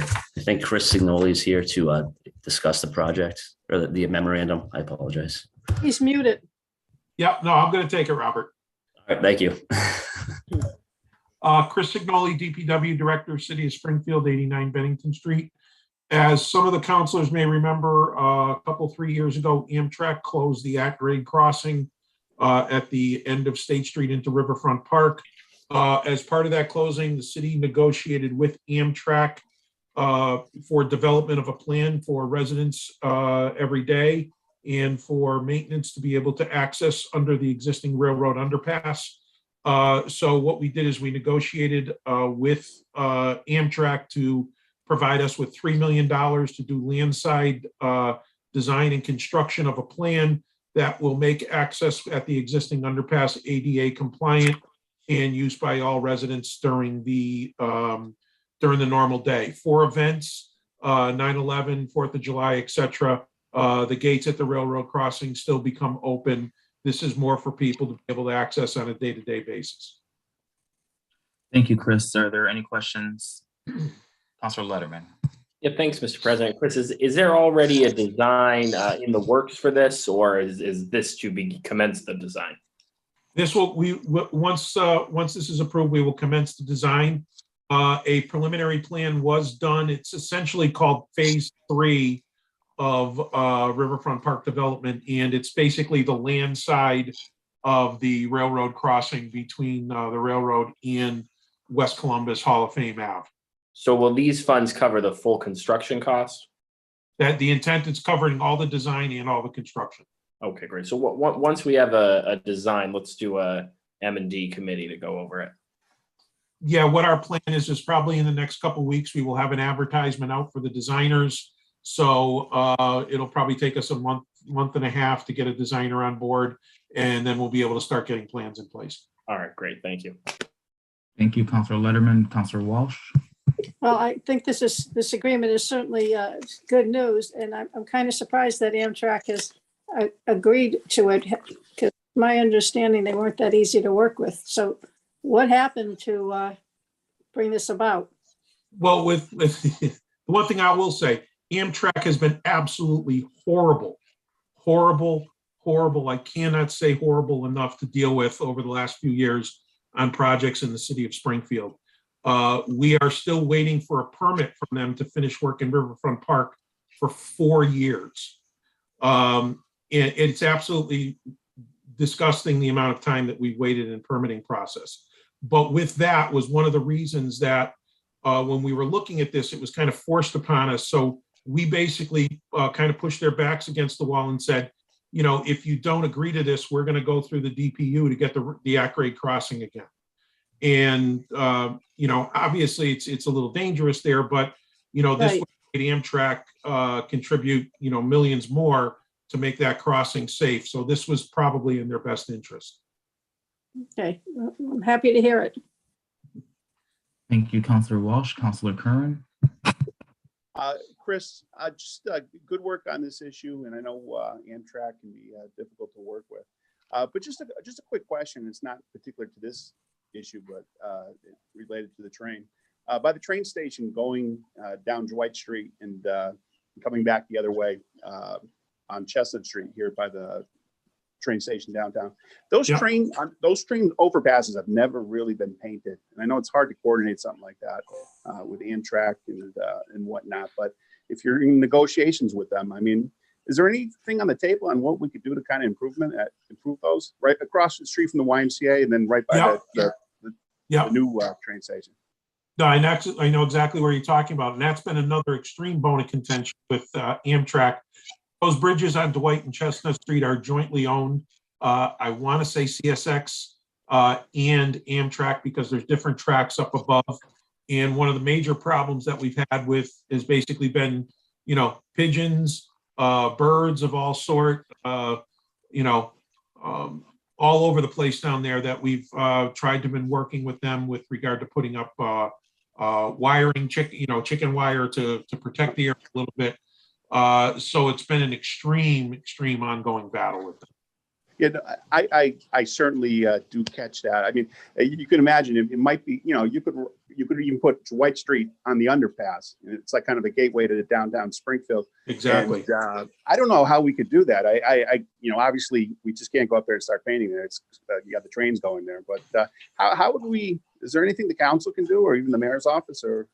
Well, if anybody would like to complain to Amtrak, I have, you know, you have my full support. That's for sure. And we've been trying to work with them at so many different levels to get this stuff done, and we always seem to hit roadblocks with them, you know, on all sorts of different issues. And the issues with the two bridges, Chestnut and Dwight, have been as I said, it's been a real pain for the city over the years.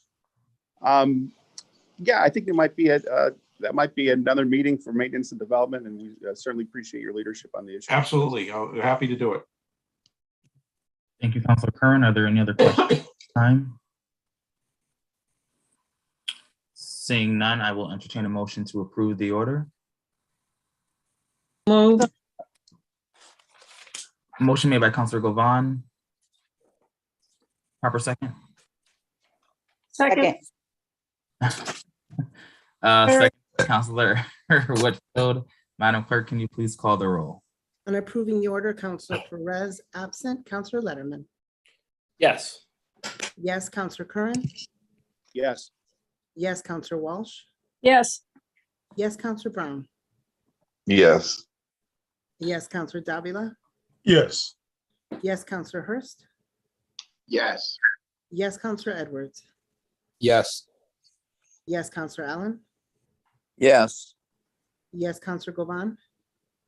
Yes. Yes, Councilor Fenton. Yes. Yes, Councilor Whitfield. Yes. Yes, Counselor Williams. Yes, the MOU is agreed upon. Madam Clerk, the next item, please. Thank you, counselors. The next item is item 29, which is for Welcome. a special permit for an accessory wall sign above the first floor of the property known as 721 State Street. All right, Madam Clerk, have we received any remaining testimony in favor of this item? We have not. How about in opposition? No, we have not. Okay. Are there any other remaining questions for the council at this time? Councilor Brown. Thank you, Mr. President. I do know I have received letters of support from the neighborhood council, Old Hill Neighborhood Council. And just basically, it's just to draw more awareness over to a already well-established organization that helps a lot of people in the city. So this is really just as far as Paul Bailey and a lot of them who's been around doing a lot of impacted work. It's right over there near like the Walgreens, but you don't really know that it's over there. So this will kind of give them more visibility. So this project is definitely gonna bring an improvement and bring support to the community. Thank you, Mr. President.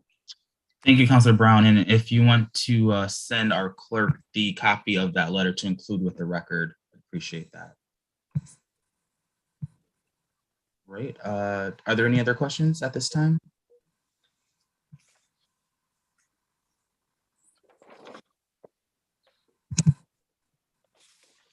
All right, seeing none, is there any further deliberation? Also seeing none, the hearing is now closed. I will entertain a motion then to approve the special permit. Motion to approve. Second. Motion made by Councilor Edwards and properly seconded by Councilor Allen. Madam Clerk, can we please call the roll to approve the special permit? On approving the special permit, Counselor Perez absent, Counselor Letterman. Yes. Yes, Counselor Curran. Yes. Yes, Counselor Walsh. yes, Yes, Counselor Brown. Yes. Yes, Counselor Davila. Yes. Yes, Counselor Hurst. Yes. Yes, Counselor Edwards. Yes. Yes, Counselor Allen. Yes. Yes, Counselor Govan. yes, Yes, Counselor Fenton. Yes. Yes, Counselor Whitfield.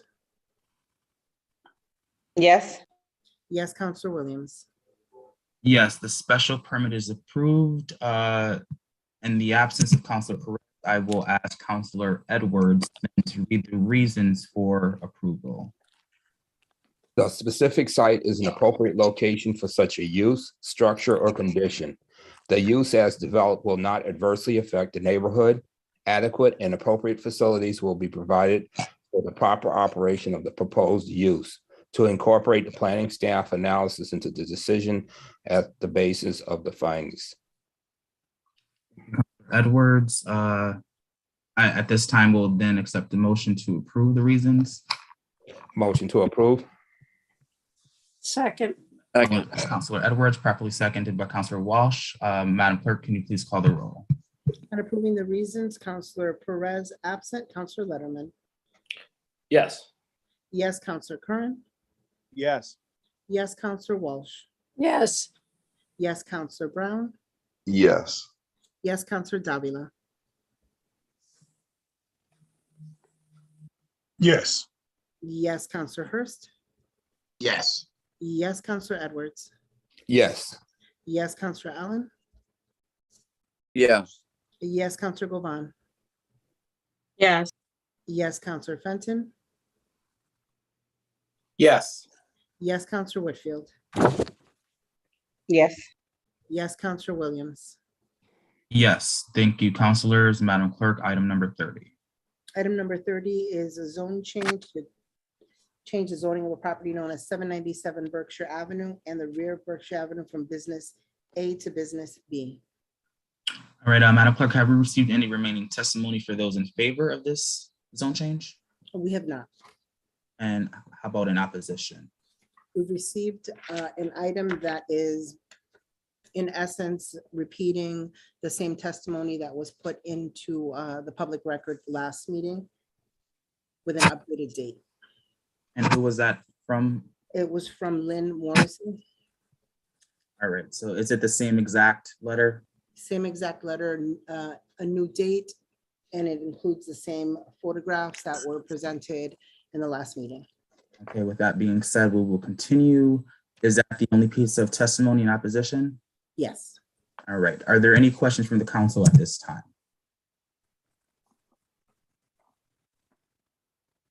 And I will ask, are there any other questions? Councilor Brown? Thank you, Mr. President. Have anyone had a chance to ever speak to the constituents concerned? Has anybody ever met with her? The petitioner is on. Could you please state your name and address for the record and respond to the question?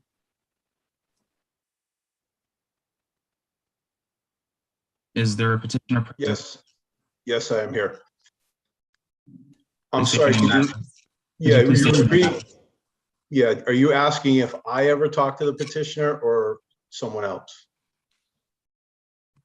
Have you guys ever had a chance to talk to the constituent, the lady who had an issue, who keep writing the letters of complaints? Have you guys? If I may, Mr. President? Yeah. Councilor Govan, was that you? I'm sorry. Yes, it Yes. was. Yes, we have met with Mr. Morrison and neighbors over there. We did have a site visit over there, the Indian Orchard Citizens Council did.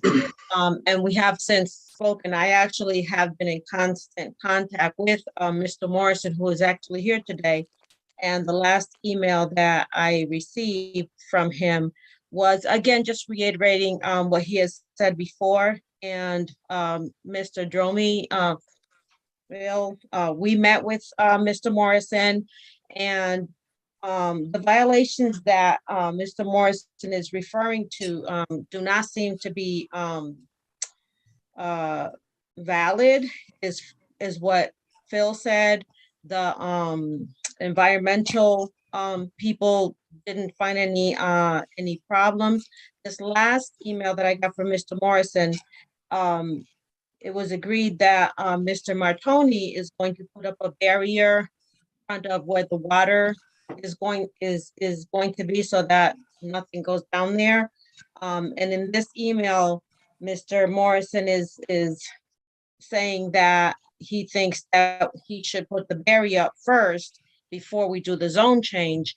However, I don't, as a business person, I don't know that that's reasonable, because what if he doesn't get the zone change and he puts the barrier up? So he's not going to do it before he gets the zone change. So it's been a long time that we've been talking about this, and I'm not sure what else, where we can go from here, because I know we have met with Phil, we've met with Mr. Morrison, Mr. Martoni has responded to all these emails and documents that Mr. Morrison has sent out. Okay, and so Lynn Morrison is the guy who's sending us the pictures. That's correct. Correct. Okay.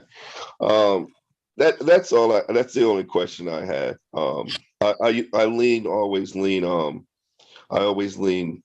toward. I know you do your due diligence as far as in your area, so I definitely will lean toward what you advise. Thank you, Mr. President.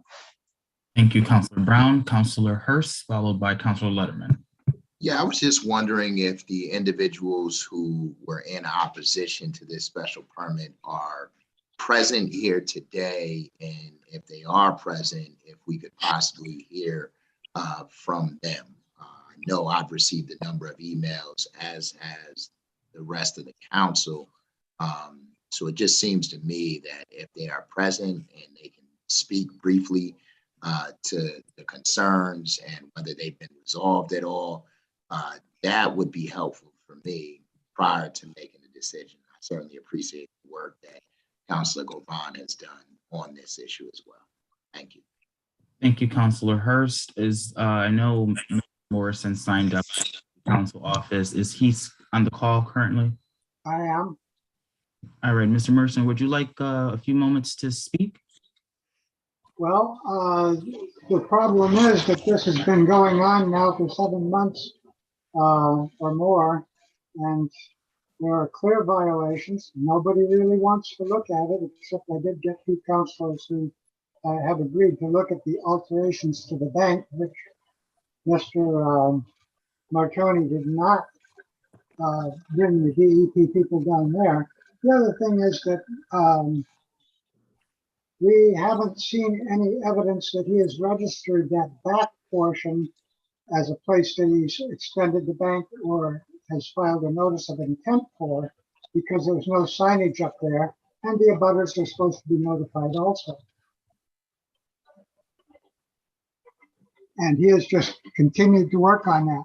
Every time that we say something or send an email, he'll take care of that one single thing. But the tires are still there hanging on the bank. The bank is still extended, which is illegal. And he has promised for a decade to remove those tires, and he hasn't done it. Thank you, Mr. Morrison. Could you just please state your name and address for the record? My name is Lynn H. Morrison. I live at 26 Babin Street, Indian Orchard. Thank you for your testimony. Councilor Letterman, I'll pass it to you. Sure. Thank you very much, Mr. President, and thank you to the petitioner and also the residents that abut the property for being present. You know, I had a chance to go over there today and view, what I could from the street that Mr. Morrison lives on. I didn't enter anybody's property, but the residential houses that are there are directly abutting the property in question, and so I understand they have some concerns.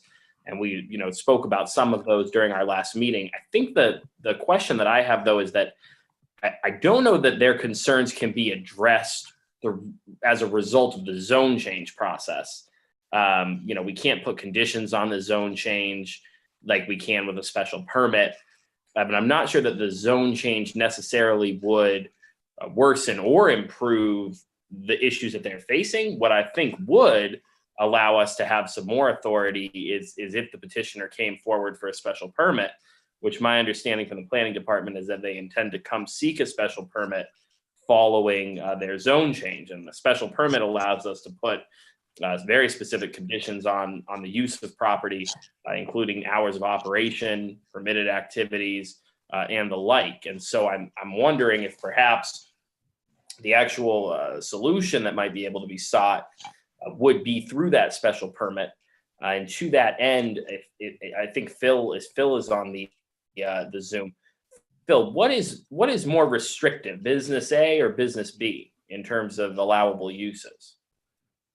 Well, business A is more restrictive, but as I mentioned in the previous meeting, the only issue here is the existing use that's been determined to be allowed to operate here as a use that's considered to be a pre-existing non-conforming use. Under business A today, a trucking/contractor shop would not be allowed. What about under business B? Business B, it would be. But again, the use is there. So regardless of whether the zone change is approved or not, the existing use that's operating there today can remain. Mr. Morrison, I think, submitted some information today that he claims the property was city-owned for a number of years, if I'm understanding that correctly. Is that accurate? Well, I don't believe it was for a number of years, but I do believe it was taken for tax title. However, I believe there was a tenant occupying that at the time as well. Okay. Again, as far as, and again, I've got to go by what I'm being told by code. I know Mr. Morrison has indicated that he believes the use is stopped. The city does not have any evidence to verify that. So as long as the existing use is not stopped, it can continue indefinitely. In business B, would such a use, while allowable, require a special permit? I don't know off the top of my head. I think it might, the trucking part of it might. I don't think a contractor shop would.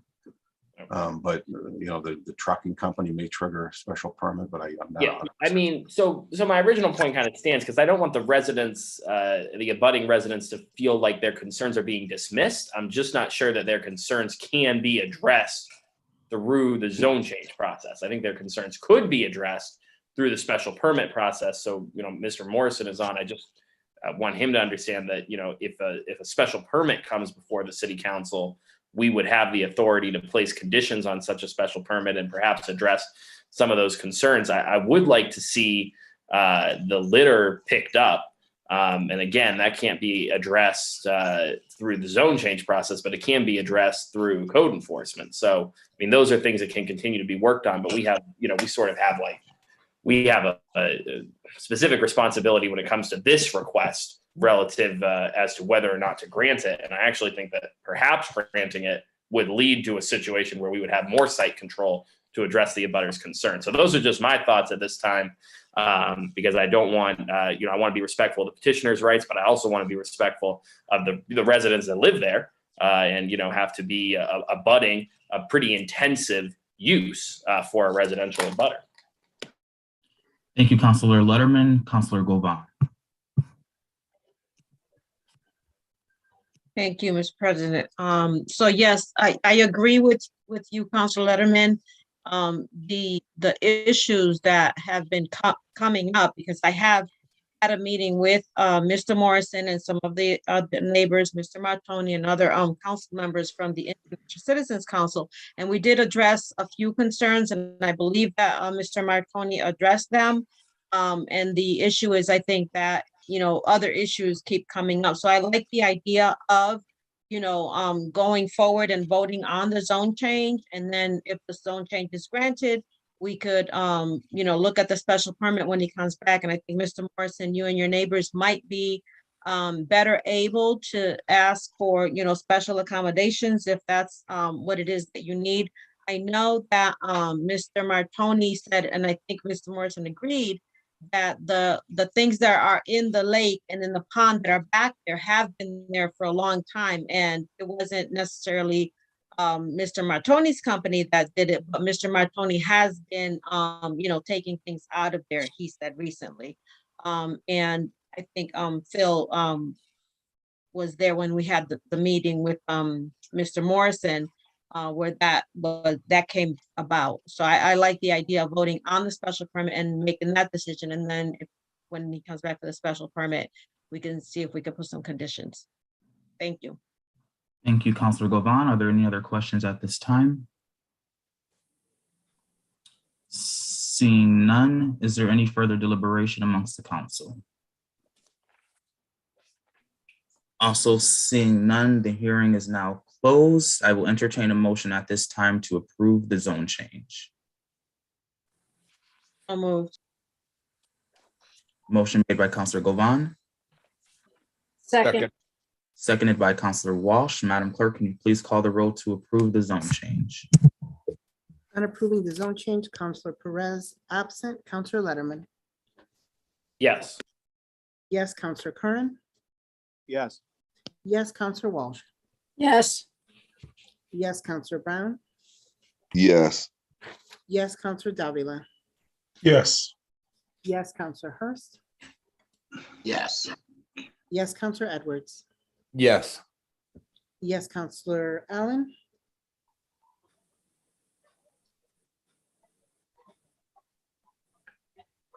Councilor Allen. Allen, you're muted. Yeah, sorry. Yes. Yes, Councilor Govan. Yes. Yes, Councilor Fenton. Yes. Yes, Councilor Whitfield.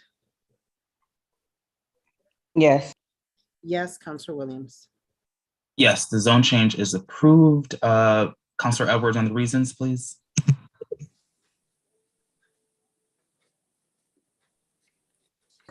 Just, I don't mean to jump in here, but I don't Yes. believe there's reasons for a zone. Oh, I'm so sorry. This is not a special permit. My mistake. I appreciate that. With that being said, Madam Clerk, can you please call the next item? The next item is to change the zoning of a portion of property known as 53 Wilbraham Road and the property known as 42 Waltham Avenue from Industrial A to Business B. All right, Madam Clerk, was there any remaining testimony in favor of this item? There was not. In opposition? No. All right, are there any questions, remaining questions for the petitioner from the council at this time? Councilor Brown. Thank you, Mr. President. This is also a project that is happening in my area. I definitely want to thank the developer, Mr. Pulsifer, and the work and attention that he has in my area. So this one, this will just be a next step in order to finish some of the construction over there. Just can't wait to get it done. Thank you, Mr. President. Thank you, Councilor Brown. Are there any other questions at this time? Seeing none, is there any further deliberation amongst the council? Also seeing none, the hearing is now closed. I will entertain a motion to approve this zone change as well. Motion to approve. Second. Motion made by Councilor Edwards and properly seconded by Councilor Allen. Madam Clerk, the roll, please. And approving the zone change, Councilor Perez absent, Councilor Letterman. Yes. Councilor Curran. Yes. Yes, Councilor Walsh. yes, Yes, Councilor Brown. Yes. Yes, Councilor Davila. Yes. Yes, Councilor Hurst. Yes. Yes, Councilor Edwards. Yes. Yes, Councilor Allen. Yes. Yes, Councilor Govan. yes, Yes, Councilor Fenton. Yes. Yes, Councilor Whitfield. yes, Yes, Councilor Williams. Yes, the zone change is approved. Thank you, Mr. Pulsifer. Thank you. At this time, Madam Clerk, can you please call the next item? Item number 32 is the creation of the Forest Park Trolley Waiting Pavilion as a local historic district, 299 Sumner Avenue. All right, councilors, this is on for first step. Is there anyone present to speak to this? Please state your name and address for the record. Patrick Sullivan, Director of Parks and Buildings for the City of Springfield, 17 Arvesta Street, Springfield, Mass. As discussed at the last council meeting, this is a CPA project requiring that we create a local historic district to protect this project. And we have teamed up with the Putnam Vocational School as well as the Sheriff's Department Carpentry Program. And they are doing a tremendous job in restoring this 1870 pavilion back to its original condition. And we're very proud of saving the structure at the main entrance to Forest Park. All right, thank you. Are there any questions at this time? Councilor Davila.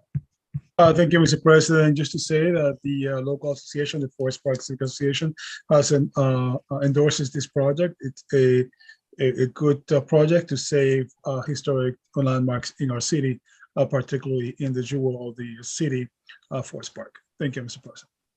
All right, thank you, Councilor Davila. Are there any other questions at this time or comments? Did you have? Council President?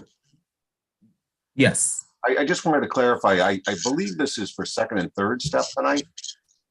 This is on for second and third step. Yeah, you took first step last meeting. Is that the 2-7 meeting? This was on. Yeah, I forget when the last one was, but I do believe the first step was passed at the previous hearing. I think it was continued upon a subcommittee meeting to discuss the outcome. I think Councilor Fenton held that meeting to clarify the ordinance. Councilor Fenton, did you have a comment? Yeah, sorry, I couldn't raise my hand in time.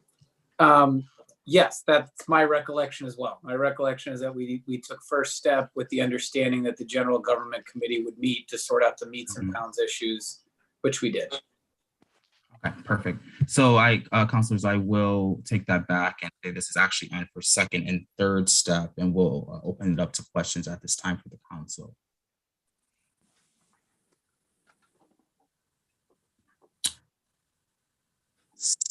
Seeing none, I see Councilor Fenton.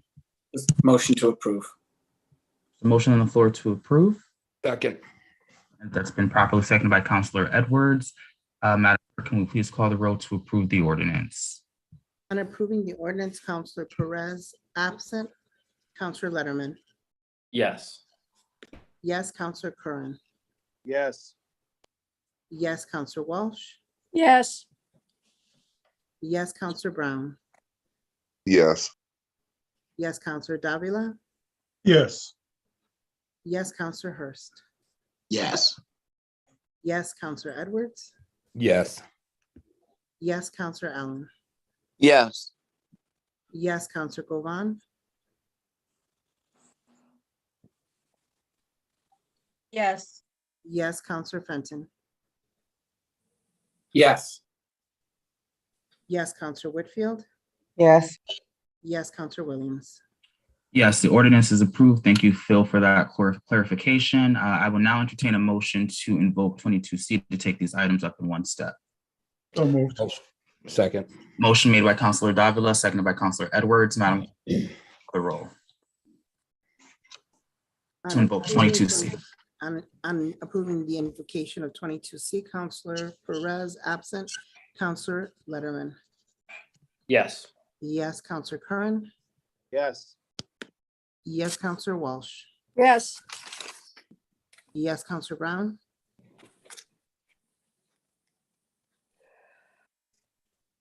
Counselor Brown. Yes. Yes, Counselor Davila. Yes. Yes, Counselor Hurst. Yes. Yes, Counselor Edwards. Yes. Yes, Counselor Allen. yes, Yes, Counselor Govan. yes, Yes, Counselor Fenton. Yes. Yes, Counselor Whitfield. yes, Yes, Counselor Williams. Yes, thank you, councilors. Madam Clerk, the next and last item, please. The last Thank you. item Thank you, Pat. is the Springfield Housing Trust Fund Ordinance. All right, councilors, I believe this was sent to committee the last time it was heard. Will this be coming out? Council. Well, thank you very much, Mr. President. It was actually continued from the last meeting, but we did hold a committee meeting in between. Perfect. All right. Would you like to, I'll give you the floor at this time. Yes, Mr. President. Thank you so much. And let me begin by commending yourself, Mr. President, and all our colleagues on a really fantastic meeting. I'm impressed with how quickly we've moved through the items, and we've covered a lot of ground tonight. This final item is one that is really months in the making, and really in some ways years in the making. I think that the issue of housing is very near and dear to me, and I know that it's very near and dear to many of the members of this body. And that is why tonight before us for first step is an ordinance that would create a housing trust fund here in the city of Springfield.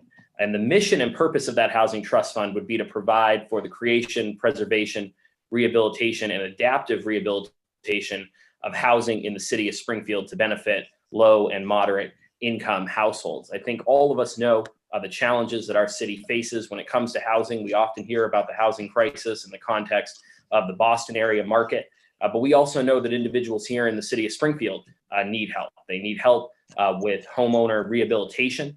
They need help with the construction of new single and multifamily housing. They need help with first-time homebuyer funds. And while we have seen some funds come forward, some of which we've discussed this evening in Springfield to support those needs, we also know that there is more to be done. And the creation of this housing trust fund will allow for the city council, the administration, and community organizations across Springfield to be very intentional in the coming years about setting priorities to address housing and about moving forward to actually deliver on some of those priorities.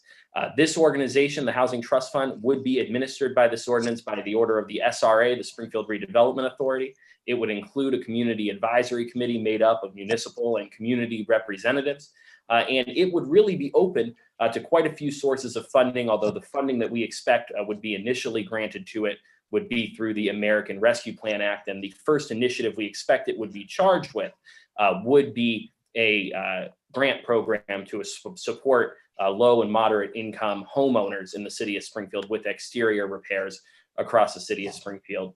And so I want to thank, before we go forward, the co-sponsors of this ordinance, which is City Councilor Melvin Edwards, City Councilor Marlo Brown, yourself, President Williams, and also at our last committee meeting, we were grateful to have the support of Ward 8 Councilors Ada Govan, at-large Councilor Tracy Whitfield, and Ward 1 Councilor Maria Perez sign on as co-sponsors as well. From the beginning, we've had the support of Mayor Sarno with his team, Tom Ash, Tim Sheehan, Tom Moore, and the city solicitor, Ed Pacula, as well as attorney Steve Roach, who is with us today, who helped to craft and draft the language that's before us today. Really an excellent job by Steve with the support of the city solicitor. And finally, Amanda Pham from the Springfield Redevelopment Authority, who agreed if this organization is created, if this ordinance passes, that the SRA will administer it to make sure that there is a strong organization assisting the advisory committee and managing the day-to-day operations of it with as little overhead as possible, so as much money as possible can really go in to supporting the initiatives of the Housing Trust Fund. So I'm hopeful, Mr. President, that we may see first step passed tonight. We did have an excellent Economic Development Committee meeting that Councilor Edwards called that was attended by many of the councilors here, and really some excellent ideas were put forth in that about other initiatives that this organization, the Housing Trust Fund, could advance if it is created. That's what I love about our legislative process. Our legislation always is better at the conclusion than it is at the beginning, because we all get together and contribute to it. If we are fortunate enough to see passage this evening, a first step, I expect we'd then go to the General Government Committee with Councilor Fenton for any final amendments or questions, and hopefully be able to move towards final passage at our meeting later this month, and really see this individual organization with its advisory committee get to work and deliver for the people of Springfield. So that's my pitch, Mr. President. I'm happy to answer any questions, and I know some of the other co-sponsors may want to make some remarks as well. Thank you, Councilor Letterman. Are there any other comments or questions at this time? Councilor Govan, followed by Councilor Edwards. Thank you, Mr. President. So yes, I totally agree with this Housing Trust Fund. I think that it's something that is a long time coming in the city of Springfield. I always think about the high school graduates that are going to be either going to college or just starting to start their lives here, and they don't have affordable housing to move into. They'll have to stay with their parents, like, you know, a lot of children do. And I think that it's something that we can look into the future and make sure that everyone can have affordable housing. A lot of teachers that are working here can't afford the housing that's here, you know, so I think something like this would be totally in line with what we want to do for our city. So thank you so much, Council Letterman, for bringing this up, and for all the co-sponsors of it. Thank you. Thank you, Councilor Govan. Councilor Edwards. I just want to take an opportunity to thank my colleagues for their support on this project. And Council Letterman obviously has been working on this for a long time. This is something that we started talking about approximately 2 years ago. We had a lunch with Peter Gallerardi, former director of HAP, formerly known as HAP, which is Wayfinders, about a housing study. And Mr. Jeff Williams at Springfield Springfield Neighborhood Housing Services, we had the similar type of conversation many years ago. The director of Home City. There's a lot of people who have contributed to motivating us to move this forward. And I just want to take an opportunity to also further to thank all the mayor and his team. They welcomed my colleagues and I when we asked to a meeting to talk about what the blueprint for this needed to look like. And I'm hopeful that everybody would agree that this is not controversial. This is to the benefit of our residents. You know, when we had our meeting, there was some concerns or questions about how it was going to be funded and administrative costs and things of that nature. We've actually passed a couple of things today that would benefit homeowners, and there is more work to do, obviously, but this is definitely a step in the right direction. And I would encourage all my colleagues to support it. And I appreciate those who have signed on as sponsors and would welcome sponsorship from all of my colleagues. Thank you. Thank you, Councilor Edwards. Are there any other questions or comments at this time? Councilor Letterman. just wanted to expand on one point. Councilor Edwards had mentioned some of the non-governmental organizations that we've spoken with about this, but also who have done great work. And he mentioned Springfield Neighborhood Housing Services.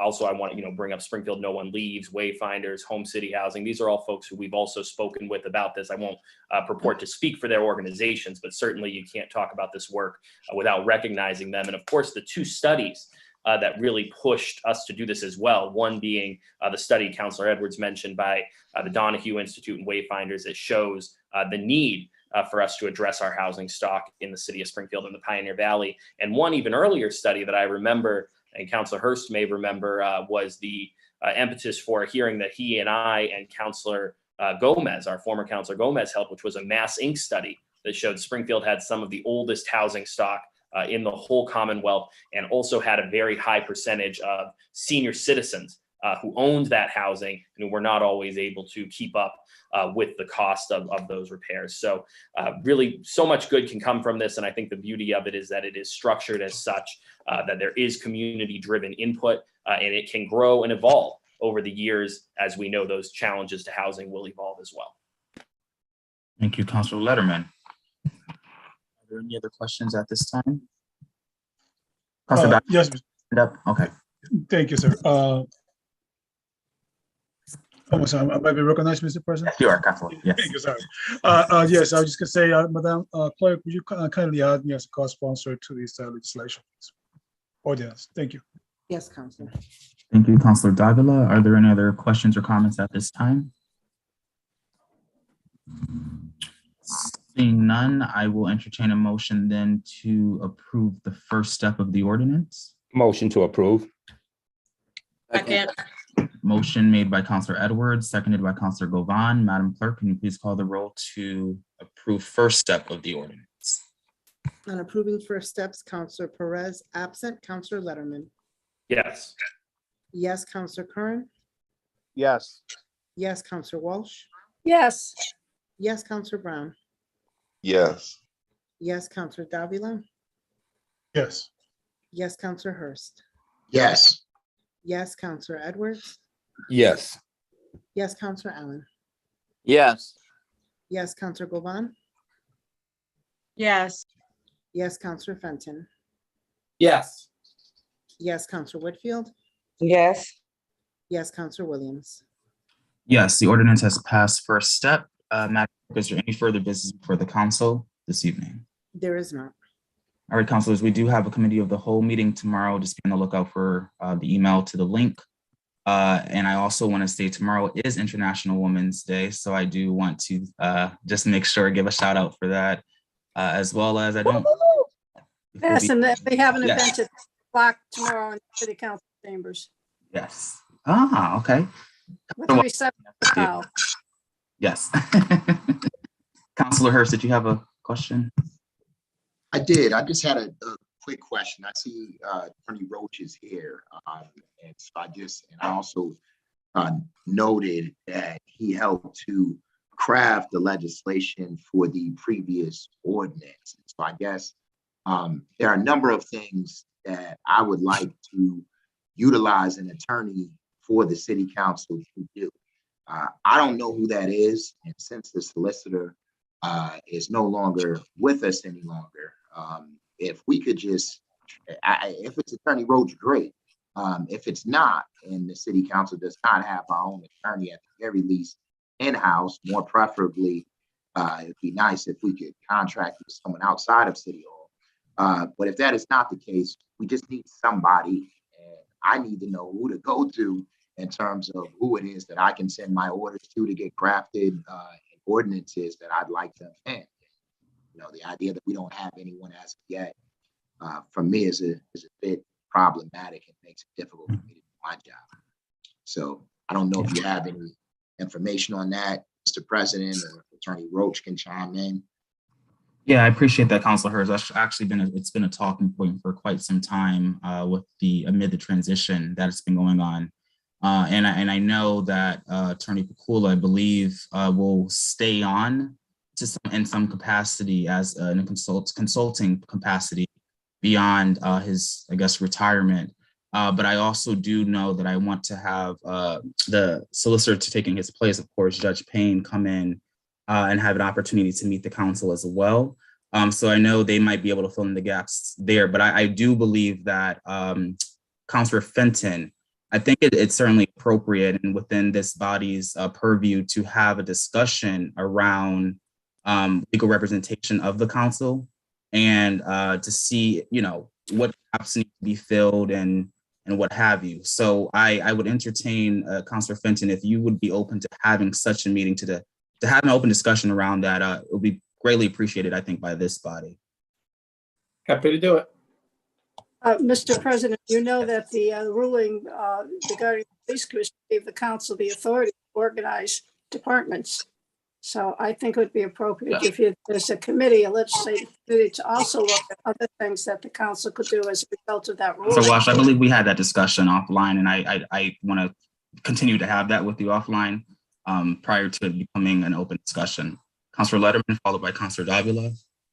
Thank you, Mr. President. I would definitely caution us relative to discussion on items outside the agenda, but I do agree with the sentiment. There's been a longstanding concern on the council for years. I just wanted to speak to Attorney Roach's involvement with the Housing Trust Fund. That came about as a direct request from myself to the law department for a lawyer to assist us, and Attorney Roach was assigned.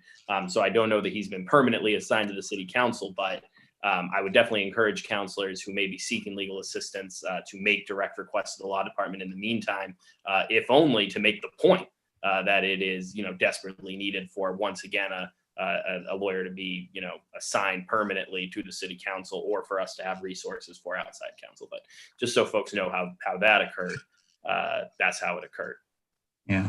Councilor Davila. Thank you, Councilor Letterman. Thank you, Mr. President. I also concur with the sentiment, but I just wanted some clarification. Councilor Fenton is going to be holding a meeting or a committee meeting on the issue, or General government, yes. general government? Okay, thank you. Thank you, Mr. President. Thank you, Councilor Davila. All right, councilors, I appreciate you all, your time and attention, and just great job busting out a robust agenda tonight. So appreciate you all. Thank you. Good night, everyone.